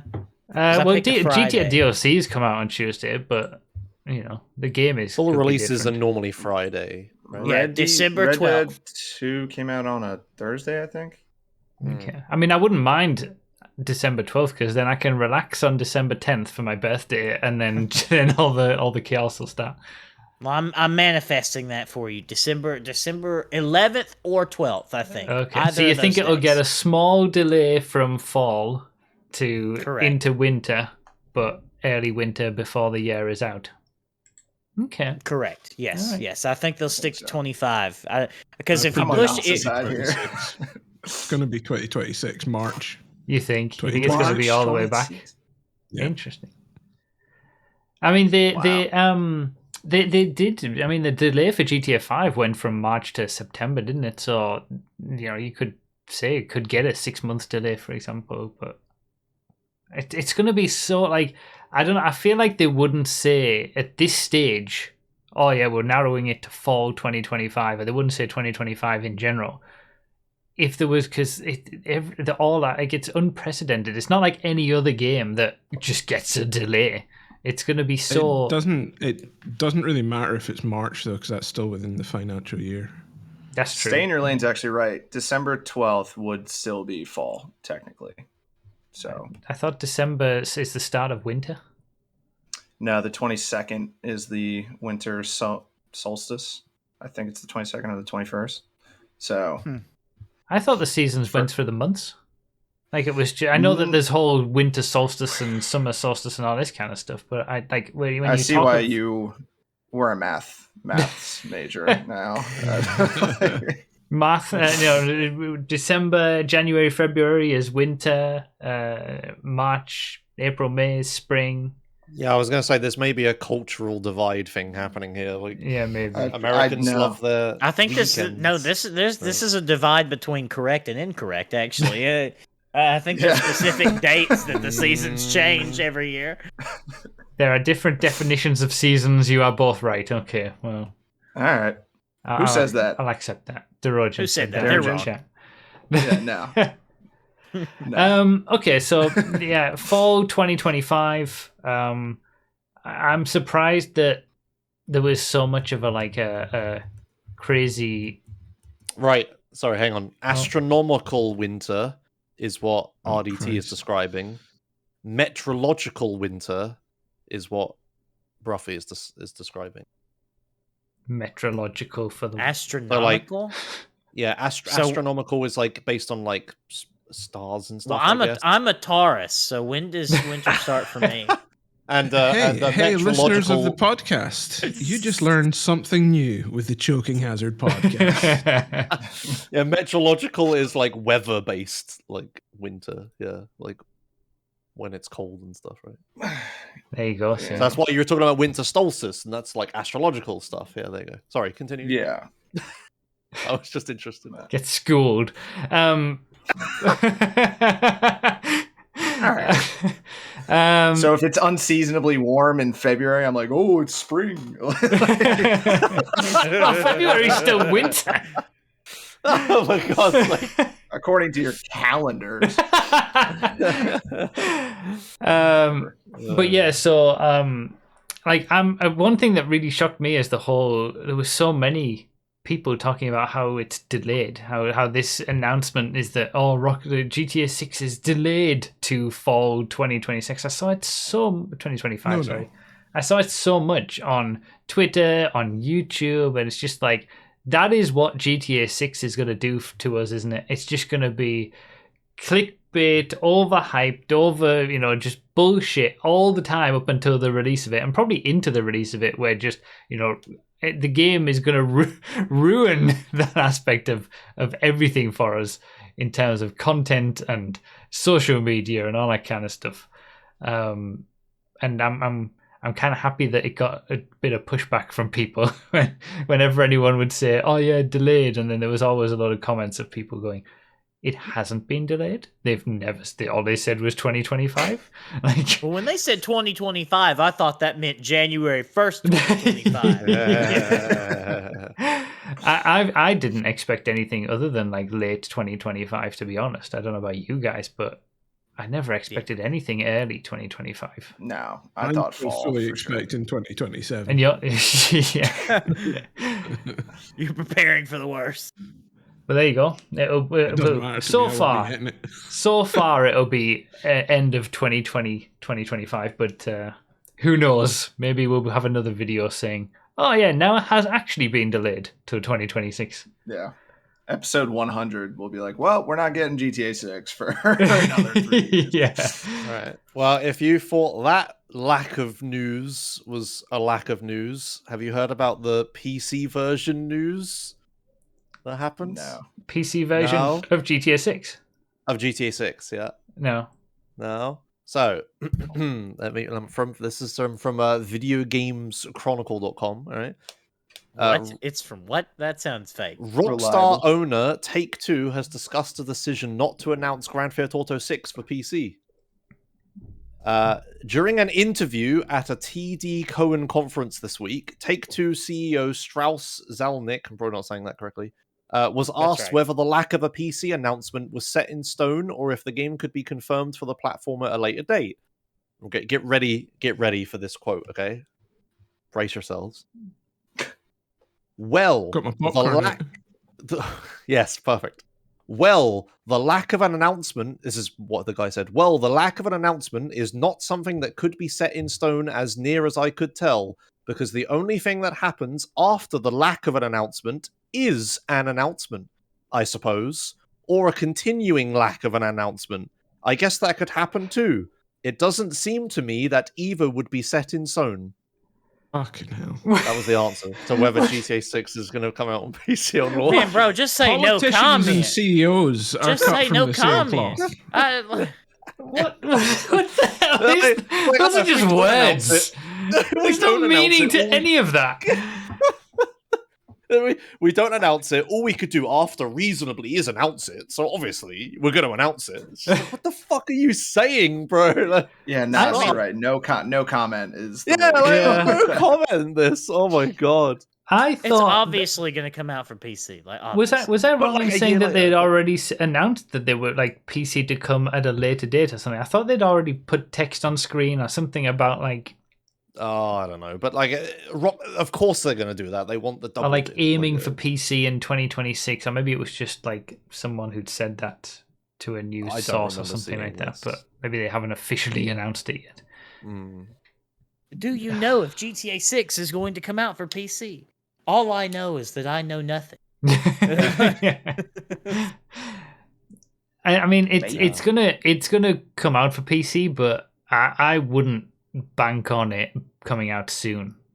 After I could definitely. I mean, how long was it? 2 years between GTA 5 old gen and PC. Well, maybe 1.5 years. Wasn't it early 2015? 1.5 years. Yeah. I could easily see it being like 2.5, even 3 years or something. Oh, I hope not. They might want. I don't want to be on a dirty PS5 for so long. They might want to get it out of the door quicker to engage with that hard RP money that they bought 5M for. I'm not convinced that they'll allow anything they're GTA 6 going to monetize the fuck out of that. I'm not convinced they'll allow GTA 6 on any of that just yet. Oh, they are, but they're going to monetize it. Oh, well, yeah, that's true. You want a 5M server on GTA 6? Sure, it'll be £250,000 a month. Yeah, okay. There you go. Go wild. There's your license fee. They could also employ the same strategy. Or I don't know whether it was a strategy or they just fell into it, but employ it as a strategy for GTA 6 is what they did with GTA 5, where they'll release it on PS5 and Series X. Then they'll release it on the next consoles. Then they'll release it on PC. Like that's what they did. And then they'll release it on the consoles after that and not update the PC version. And not update the PC version. No updating the PC version. Where's my Arbiter GT? Nowhere. Ray tracing. Where's the ray tracing? That's true. Yeah. That's our culture. You are appropriating our culture by having ray tracing in your console game. Okay, that's a cultural appropriation. Yeah, it is. When did the PS5 release? Oh Jesus! 2020. Ages ago. Yeah, they could definitely because it's going to come towards the end of the lifespan when they're releasing. Same as GTA 5. They'll do the same thing. It'll be released on GTA 5, then they'll get an update for the released on PS5, update on PS6, and then they release the PC version. Yeah, last time this happened when GTA 5 came out, I just started streaming at that point, and I was constantly barraged with, when's GTA 5 questions? And I was like, no, I'll just wait for the PC release, right? Yeah. Biggest mistake ever. I regretted it. It took so long.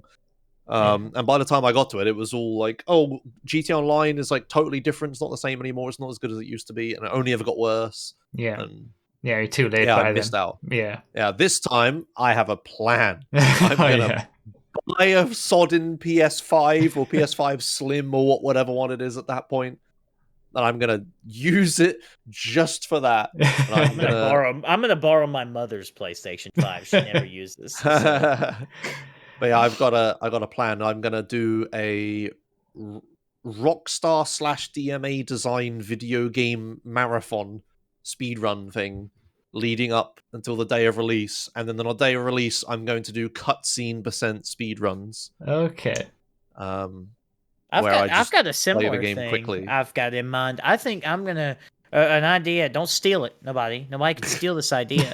But I thought about like in the months leading up to GTA 6, like doing all of the GTA Online content like in release order. So like doing Gerald contact missions, you know, and customizing a gauntlet or something, you know, on the first day, and then slowly work your way up to, I did the Pacific Standard heist. I did, you know, and just kind of chronologically go through all of the content. Yeah, that could be fun. It's like, are you okay? It's a picture. A picture of a kangaroo just popped up on my screen, and it's really bright. It's really bright. Jesus, that is a bright kangaroo. Oh my god! It seems like you two have got similar ideas to what I've been employing, but obviously Josh wants to do the speedrun version of it. But I've been playing through all the GTA games, but you want to speedrun all the GTA games in the days before the release, whereas I've been taking plenty of time for my playthroughs. I was trying to think really hard about plenty of time. I know. I was trying to think really hard about like what will people come to my stream specifically for, right? Yeah. And I remember the SA Definitive Edition release. It was just day one speedrun. It was the biggest my stream had ever been. Yeah. But I don't want to just do like a regular old speedrun because I'll just ruin the game for myself immediately. Yeah, so that's why I'd make it cutscene %, so I at least take in the story, but just play the gameplay well. Yeah. And people will watch because they'll be like, oh shit, what's the end of the story? Let's see the speedrunner like get to the end as quick as possible. Right? So I thought that would make sense. It's gonna be unprecedented, isn't it? It's gonna be ridiculously huge. I don't think any of us can really prepare for it. It's gonna change things. But they want it this time. I mean, isn't GTA 5 at like over 150 million or something now? They mentioned it in the last like reports. I don't know, Imagine a big number. It's that many, right? Yeah. Imagine a bigger number that's bigger than lots of other Oh, numbers there we go. from other video games. As of May 2024, it's sold over 200 million units worldwide. Jesus. Like, they want And, that like, again for GTA 6, and the best way to do that is release it on multiple platforms. It's So- only like I almost bought it actually. again for the PS5. It's only actually like 100 million customers. 100,000. What it's like. 100,000 who've bought it on like That's what you 2,000 times or whatever. Yeah. Mhm. Crazy. So yeah, we'll see. We'll see what it's like. But mark your calendars for late 2025 for now. December 12th, as I said, 11th or 12th. Go ahead and mark it down. Confirmed. Deep winter. Deep into- Microsoft. Oh yeah, Microsoft in the other gaming news. Some more gaming news. Microsoft being Microsoft and scumbags. Tango Gameworks, alongside other studios, got shut down. Tango Gameworks, of course, made the excellent Hi-Fi Rush. Play it if you haven't already. And that whole like week or 2 weeks after they closed those, the studio and closure announcements were done, was like it was just surreal seeing all these quotes pop up from Microsoft execs in the past saying, oh yeah, we really want, these small scale great indie hits that would be great for us, and Hi-Fi Rush has been absolutely fantastic. We didn't put any marketing into it and it's sold millions, and that's the kind of stuff we want to focus on, and for that success you get your studio shut down. Modern gaming. Yeah. Modern I corporations. mean, if you want to look into it a bit further, there's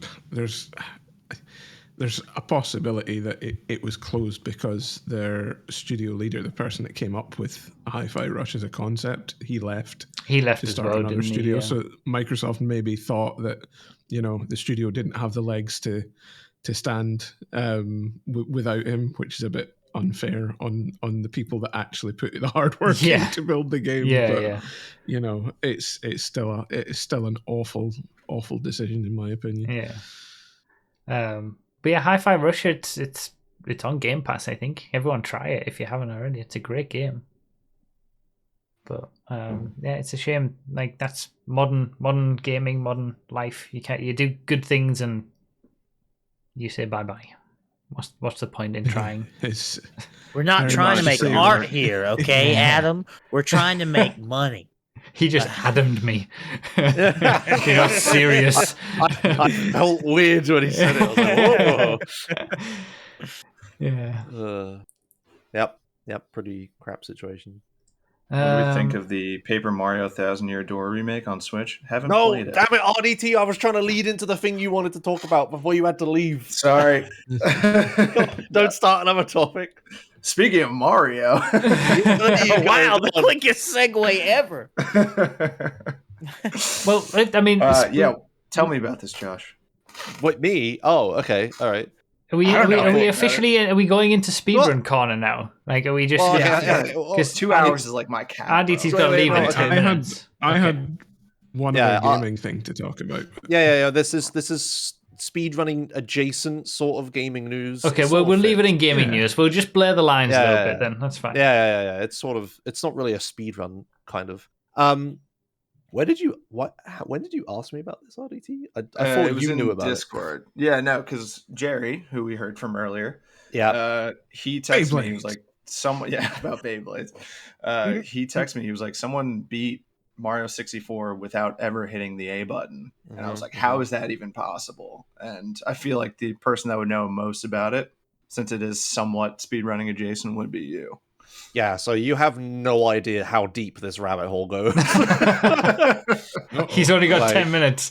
Yeah, I got 10 minutes. You're like, I'm brief. Surely I'll do this. Speedrun this topic.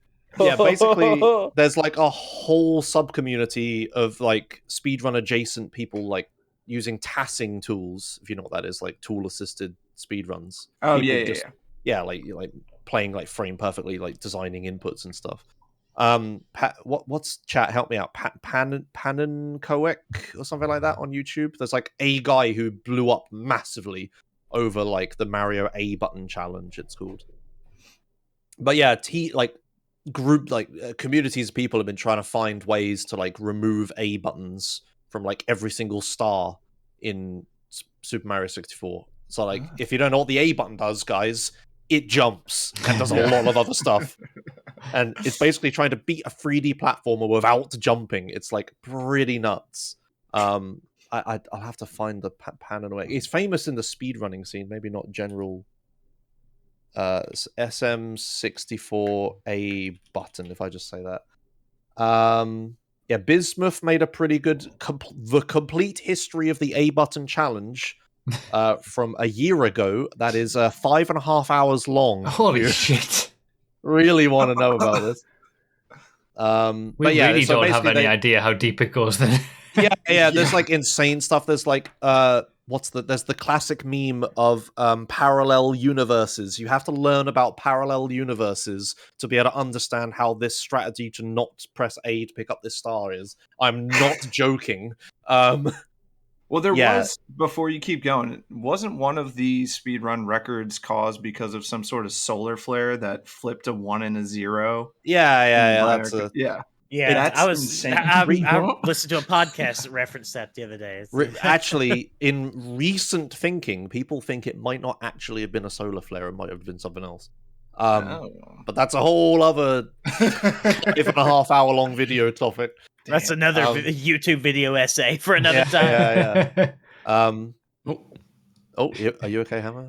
You need help? Falling over. Okay. Your popcorn stayed pretty well in the bucket, though. Yeah, I was going to say that's fake. So yeah, I think for a while now it's been possible to like beat the game without getting every star without pressing any button for like a machine or like predetermined inputs, but That's no human. They used to call me in high school. No human had ever done it, right? And it was like there's a difference between finding a way to do something in like theory, like with like chains of frame perfect inputs and exact angles on the analog stick and all this stuff, but doing it on like an actual console as a person sat down with a controller is like a totally other thing, and you need to like research it way more and make like human viable strats and stuff. But yeah, who was it that did this? I forgot their name. I think someone did it recently. That they finally beat Super Mario 64 without pressing the A button, which has been like a holy grail of this community for decades, right? Like that's nuts. So yeah, I haven't watched the run myself, but it will. If you do find it and watch it, it will be absolutely bonkers. I think it was like 80 something hours. Yeah. He would. There's a strat at one point. You need to leave the console running for like 50 hours because a platform goes up and down, but every single time it does it, it goes up a little bit more than it goes down. So you need to stand on the platform and wait 50 hours for it to raise you up high enough and then do a thing. Riveting gameplay. Wow. I think that would have been part of the run. I'm not 100% certain, but that is definitely a strat. It's just all stuff like that. It's a bit out of my knowledge house, though. I don't know too much. It's crazy what people will do for their own entertainment. Yeah. SM64A button. I'm going to try to find the person at least so I can credit them. But like, it'll be like a person that did it. It's but like it's a massive community effort. Like the actual person, Marbler, the actual person who does it is like, of course, amazing and it's a massive achievement. But like, it is like a community effort. Like this one person hasn't just sat down and decided to do it. This is like decades of like technical research. They reverse engineered the entire game, for crying out loud, right? Like, it's like Leclerc wins the race, but he gives credit to his team. Builds the car, and Yep. So that's what that was. Do we have any other gaming news that we want to mention? I had one more. So I got advanced access to a demo of a game that's coming out in September. and I played it on stream. That demo is available on Steam now, but I got advanced access to it. And my chat absolutely wanted to see you playing it, Ruff. Okay. I don't know if you want to have a look at the trailer. I think this might be a little bit relevant to you too, Josh, because this game is very much going to hit the speedrunners community, I reckon. It's a game by Tri-Band Studios. It's called What the Car. If you've played their previous games, What the Golf. It's that, but with cars, and it might be a good one to promote. These people sent me a Steam key of their game. Yeah. And there's a little raccoon that says my name in the GIF at the top of it. Yeah. Okay, yeah. Yeah. Tell me more. I recommend. It's basically you get presented with short courses that you do that are levels. And to start it, your car gets shot out of a cannon, but every time it gets shot out of a cannon, there's something different about the car. So you can have massive legs on the side of your car, or your car can have office chairs instead of wheels, or you can have rocket boosters on the back and things like that. My chat very much wanted to see you play this at some point, bruv. All right, I shall watch the trailer and maybe add it to the list. Because here's me thinking you're going to put the trailer on the podcast. You're getting kickbacks for this, Hammer? Yeah. Where's the money coming through the podcast or something? Like, that's fair enough. Fair enough. All right. I will look at it though. It does look kind of goofy and fun. So it's ridiculous. It's super fun. Yeah. And there's also like it's going to have user created levels as well. And I spent most of one afternoon last week trying to get number 1 in the world at this one level. I got to number 2, but I just couldn't get to number 1. It was infuriating. The thing with these games, it was a level where there's like it's a straight line from start to finish. The floor is covered in boost pads. But you have a rocket booster and your wheels are office chairs. The level is covered in like water coolers and stuff that you've got to avoid, and you've just got to get to the end as quickly as possible. So I'm second in the world on that at the moment, and it's there's more skill in it than you would think. The thing with these games is their leaderboards always get hacked within an instant. Yes, that is true. Yeah, I'm worried about that as well. Yeah, everyone have a 0-second time in like a week. Yeah. All right, should we move on to Racing Corner? Vroom. Let's go, Leclerc. I might actually dip out. I'm sorry, but I got some stuff to do. Before 2-hour cutoff is, and there's no telling how long Speedrun Corner is going to be when Josh starts going on about community fires and all sorts. So no, the fires went out. The fires went out. Okay. Yeah. Anyway, if I can go out on one note, Monaco, let's fix some stuff. Joker lap, let's do something. Joker lap. It's wherever you. We need qualify, a ferry to take you from one part of the course to the other, like over the water. Yeah, let's do, like bananas. Let's do some crazy stuff. I don't know, but listen, my girlfriend's a Ferrari fan. She's a Charles Leclerc fan. She's happy about race, so happy wife, happy life. That's what they say. That's what it's all about. I was happy to see Leclerc win, though. To be fair. He deserves to win Monaco. That was the only thing I was happy to see that entire race. Yeah, I was busy doing other stuff when it was on. I had it on my phone. I wasn't really paying attention. I did bring this up to her. I was like, in other sports like football and baseball and American football, you have the players, they're like, oh man, I grew up dreaming about, I was poor. I went to the stadium on Sunday. I got to go to one game and all I wanted to do was be on that field, and I eventually got there. It's kind of hard in F1 to be like Charles Leclerc. He's like, oh, I grew up in my flat in Monaco watching the F1 race. I'm like, it's not exactly the same rags to riches Yeah, story. that's true. You're not relatable. There's not one relatable Formula One driver. I'm pretty Like, Didn't Lewis Hamilton start on like a council estate or something with his? Hamilton was poor. Ocon, I believe, was as well. Yeah. There were a few that weren't born rich. His dad had like 2 jobs and stuff to pay for his karting. But yeah, most of them are Oh yeah, for sure. I'm in the camp of Monaco's like special. I know it's a boring race, but the spectacle of it and the qualifying, the fact it's a unique experience. The fact that qualifying pretty much determines the race, and then sometimes you can have moments where it goes all crazy or whatever. But I would never get rid of Monaco myself, personally. Yeah, that first turn was crazy. So that was a little exciting, at least. Yeah. George Russell said to do all soft tires, so they had to pit. That could make it interesting. Right. See you later, RDT. Good luck finding your Beyblades. See you guys. Oh, I know where they are. Oh, okay. Of course. He knows. Don't I have them right here. Yeah. I can go grab it real quick. Next time, I'll give you an update on who won the Beyblade battle. Yeah, I'm putting it in the doc right now. Yes. RDT Beyblade update. Yes, please. All right. Peace see out, you, y'all. see you in a few chat. weeks, maybe. I know you're going to be away, so see you later in a long time. See you in a year. See you next year. RDT. Bye. All right.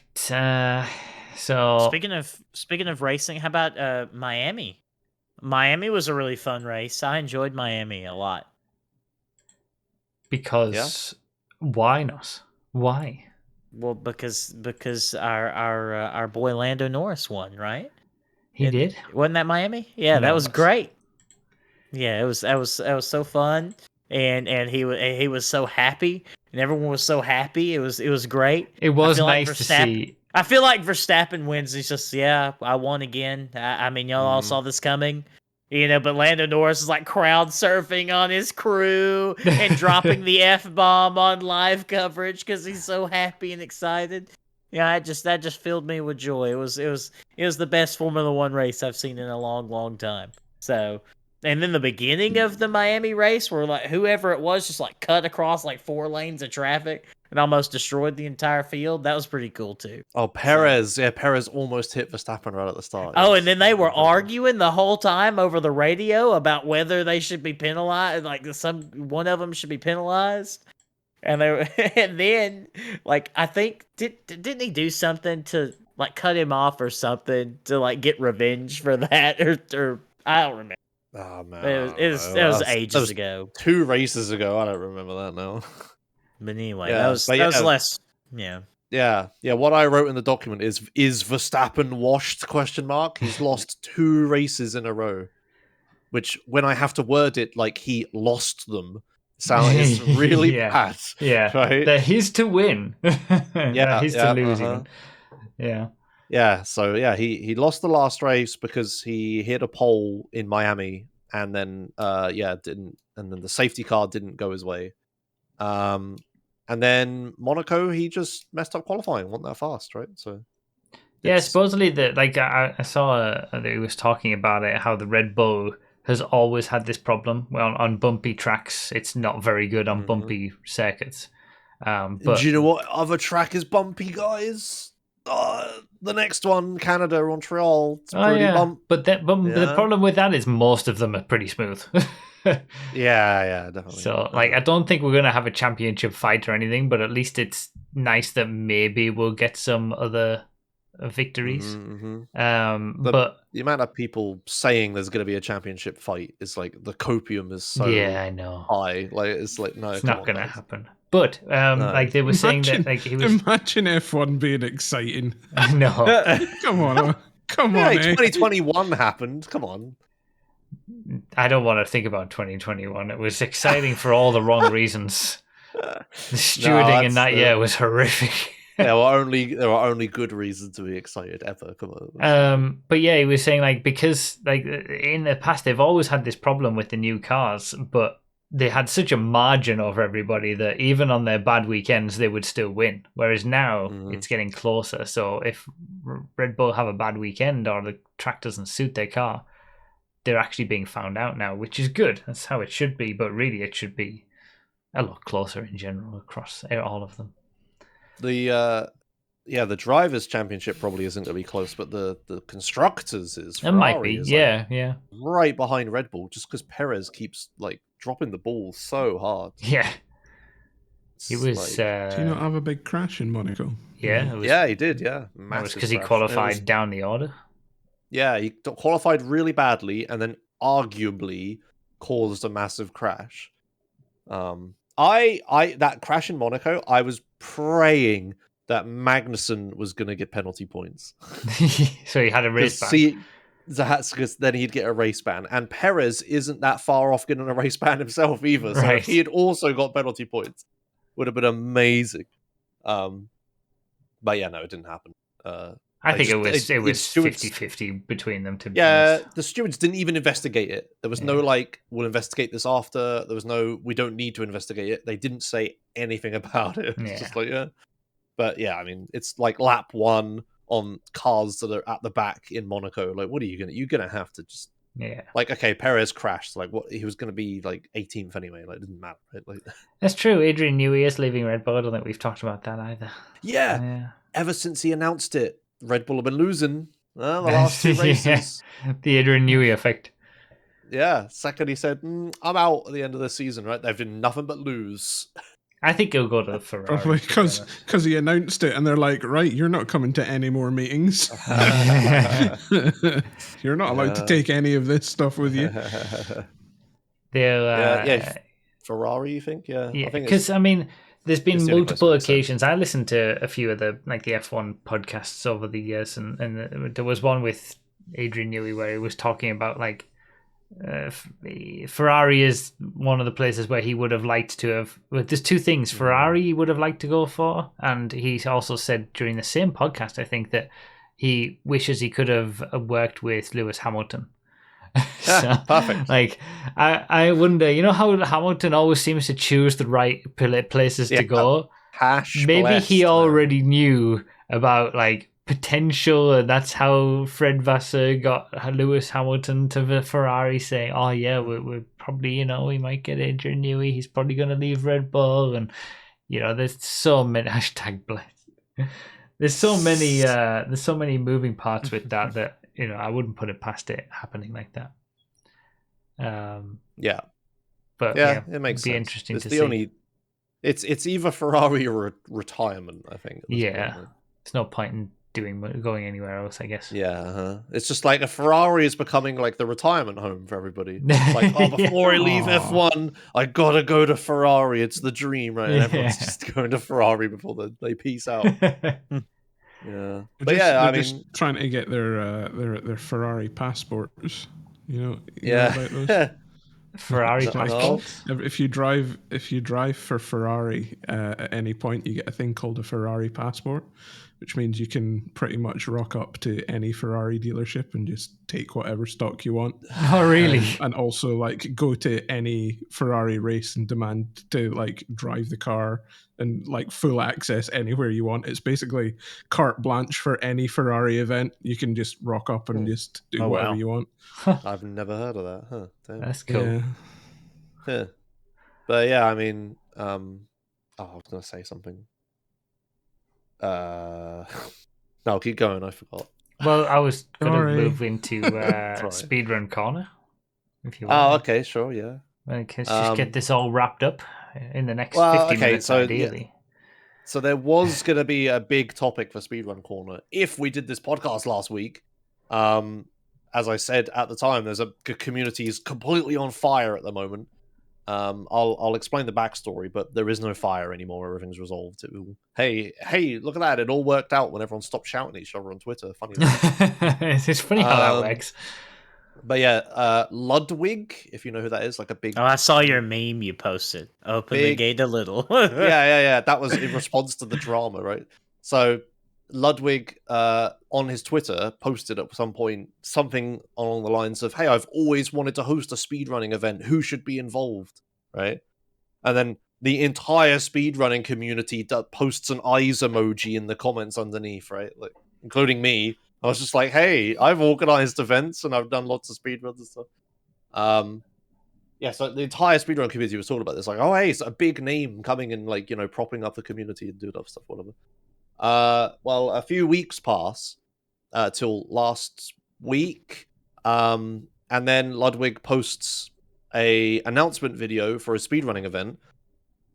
And I'm never gonna be able to find this now. The people that were announced as, so that the announcement video was just full of like memes or something about how like here it is. Like the video is just full of memes about how like mainstream news people don't understand video games.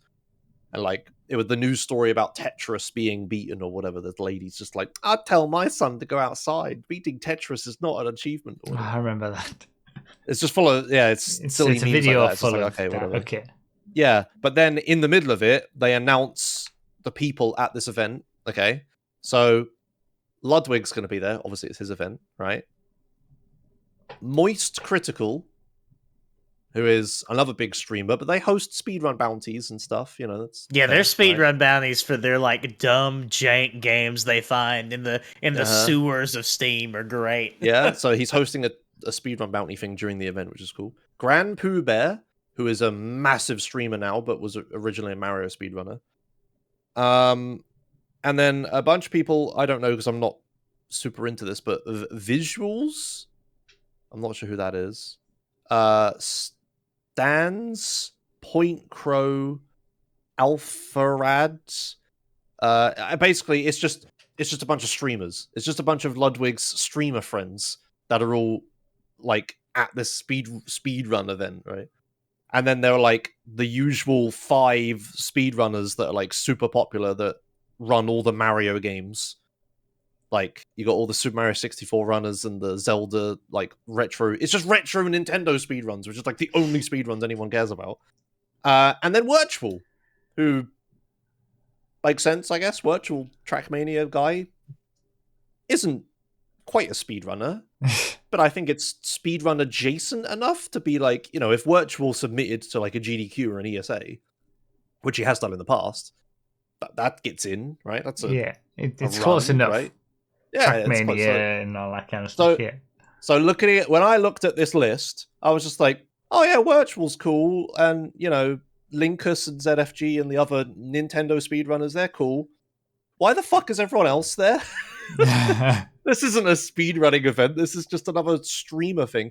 And like everyone in the speedrunning community had a really horrible reaction to this. Everyone was like, oh yeah, so he's just got all of his white male streamer friends to be in this event, right? And there's everyone we said isn't in, and there's, you know, completely ignored us, just got the speedrunning community up into a frenzy for nothing and all this other stuff. To be fair, all he said he wanted to do was to run a speedrunning event. He didn't necessarily say that he wanted to do a an event for the speedrunning community. Yeah, exactly. And then and then this goes back and forth, and then like it's the thing where like the backlash is too hard, so it comes back and everyone's just like, whoa, actually he can do whatever he wants and all that, and then like the whole community just set on fire. Yeah. While I was driving 10 hours up the country to Glasgow. So on my stops, I was like, the first stop, I was like, oh, everyone hates Ludwig. Oh, this looks terrible. The next stop, I was like, everyone's going way too hard on Ludwig. He can do what he wants. And that's why I posted that, like, open the gate, close the gate. Yeah. And my last stop, I was like, we're kind of middling now. Like, but yeah, a bunch of speedrunners spoke out about it. And then, of course, the thing that happens is Ludwig's followers like all harass this person to oblivion, and then they delete their Twitter account and stuff. But that stuff happens. But that speedrun event called Fast 50 is happening right now and is fairly cool from what I've seen. They're getting like just a bunch of people to do a bunch of things. I was watching some 2 people that sort of know how to play Minecraft get coached on how to do a run, which was funny. But yeah, this was a much more interesting topic last week when it was all still on fire.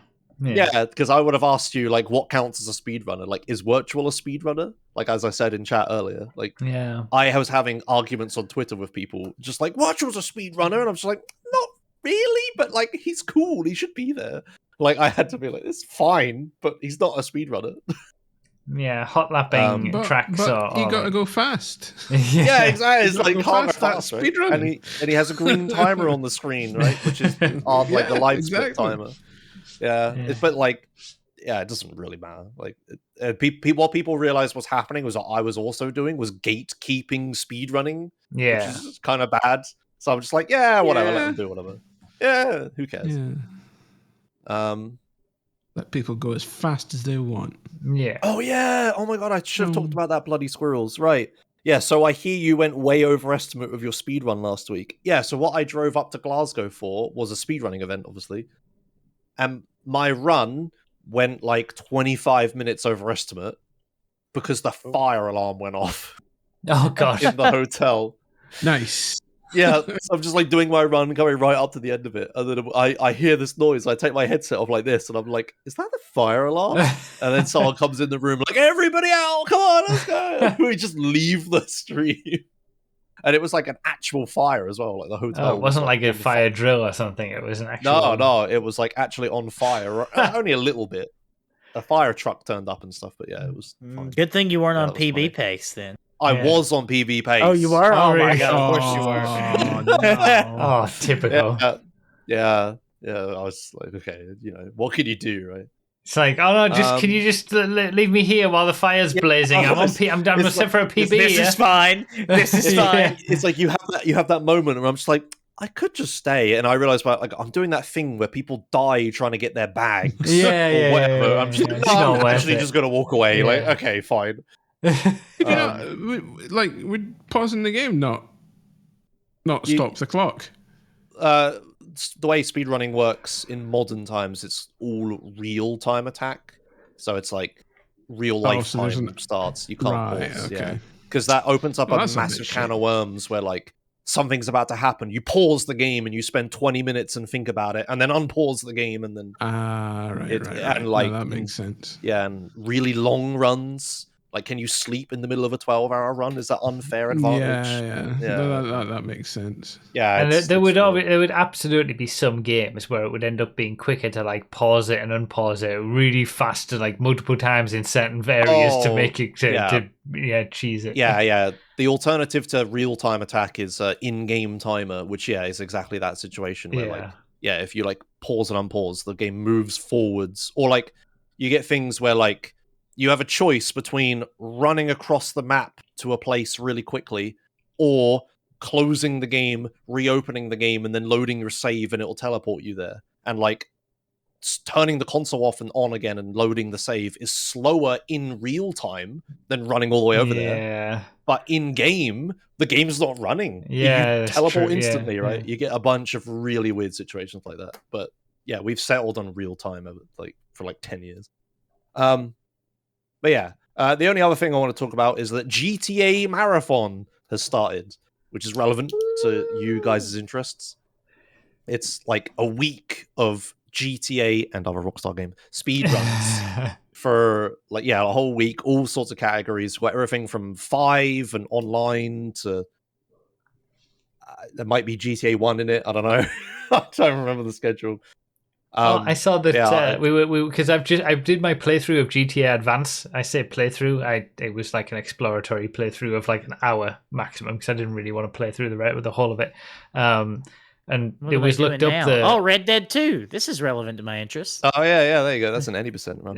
The amount of people who'd speedrun like many of the games, there was like 500, 400, all this kind of stuff. Vice City had more than San Andreas actually. Arthur's at the Braithwaite Manor. He's doing that mission. Hell yeah! And we came to GTA Advance, and it had 3. Three people. Yeah. Oh my god, GTA Advance. Yeah. It's like a joke in the community that like everybody hates that game. It's basically how long did you GTA last, 2. Adam? Sorry? How long did you last playing that? I had to duck out of the stream. It was like an hour. And then I read the synopsis of the plot at the end. So because it had like some relevance to GTA 3. But I think I told a story one time where I was doing tech for GTA Marathon, and it was super late at night and I was struggling to stay awake, and the game it was on hosting at the moment was Grand Theft Auto Advance. Right. And I was just like, I cannot, like, this is the worst. If it was any other GTA game, I could like get interested. Yeah. But, like, Advance, I was like, fucking, I can't stay awake. I think it was just like, it was their attempt of putting a GTA 1 and 2 style GTA on a Game Boy Advance, and to their credit, it is probably the best version of the 2D era GTA games in terms of that form factor, like top down.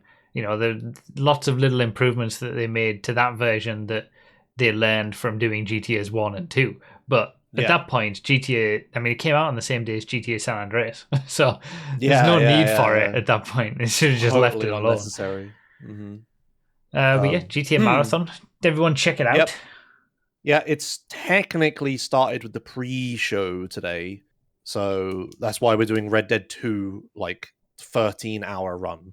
We just, like, this run never gets accepted into speedrun marathons. Let's do them a favor, let them do this run at the start, and then we actually start tomorrow. Right. With, like, not actual speedruns. I'm gatekeeping again. But yeah, like shorter runs, like, you know, Vice City All missions. Yeah. The third run of the marathon is Metal Gear Solid 3 Snake Eater, but Apache Smash promises that he'll make it very clear why he thinks it fits in GTA Marathon during it. So he's doing some silly thing in it to make it fit. Okay. Are you doing it? Right? Yeah, I'll have to catch that. That sounds really interesting. I am doing several. So there's a Vice City community race tomorrow.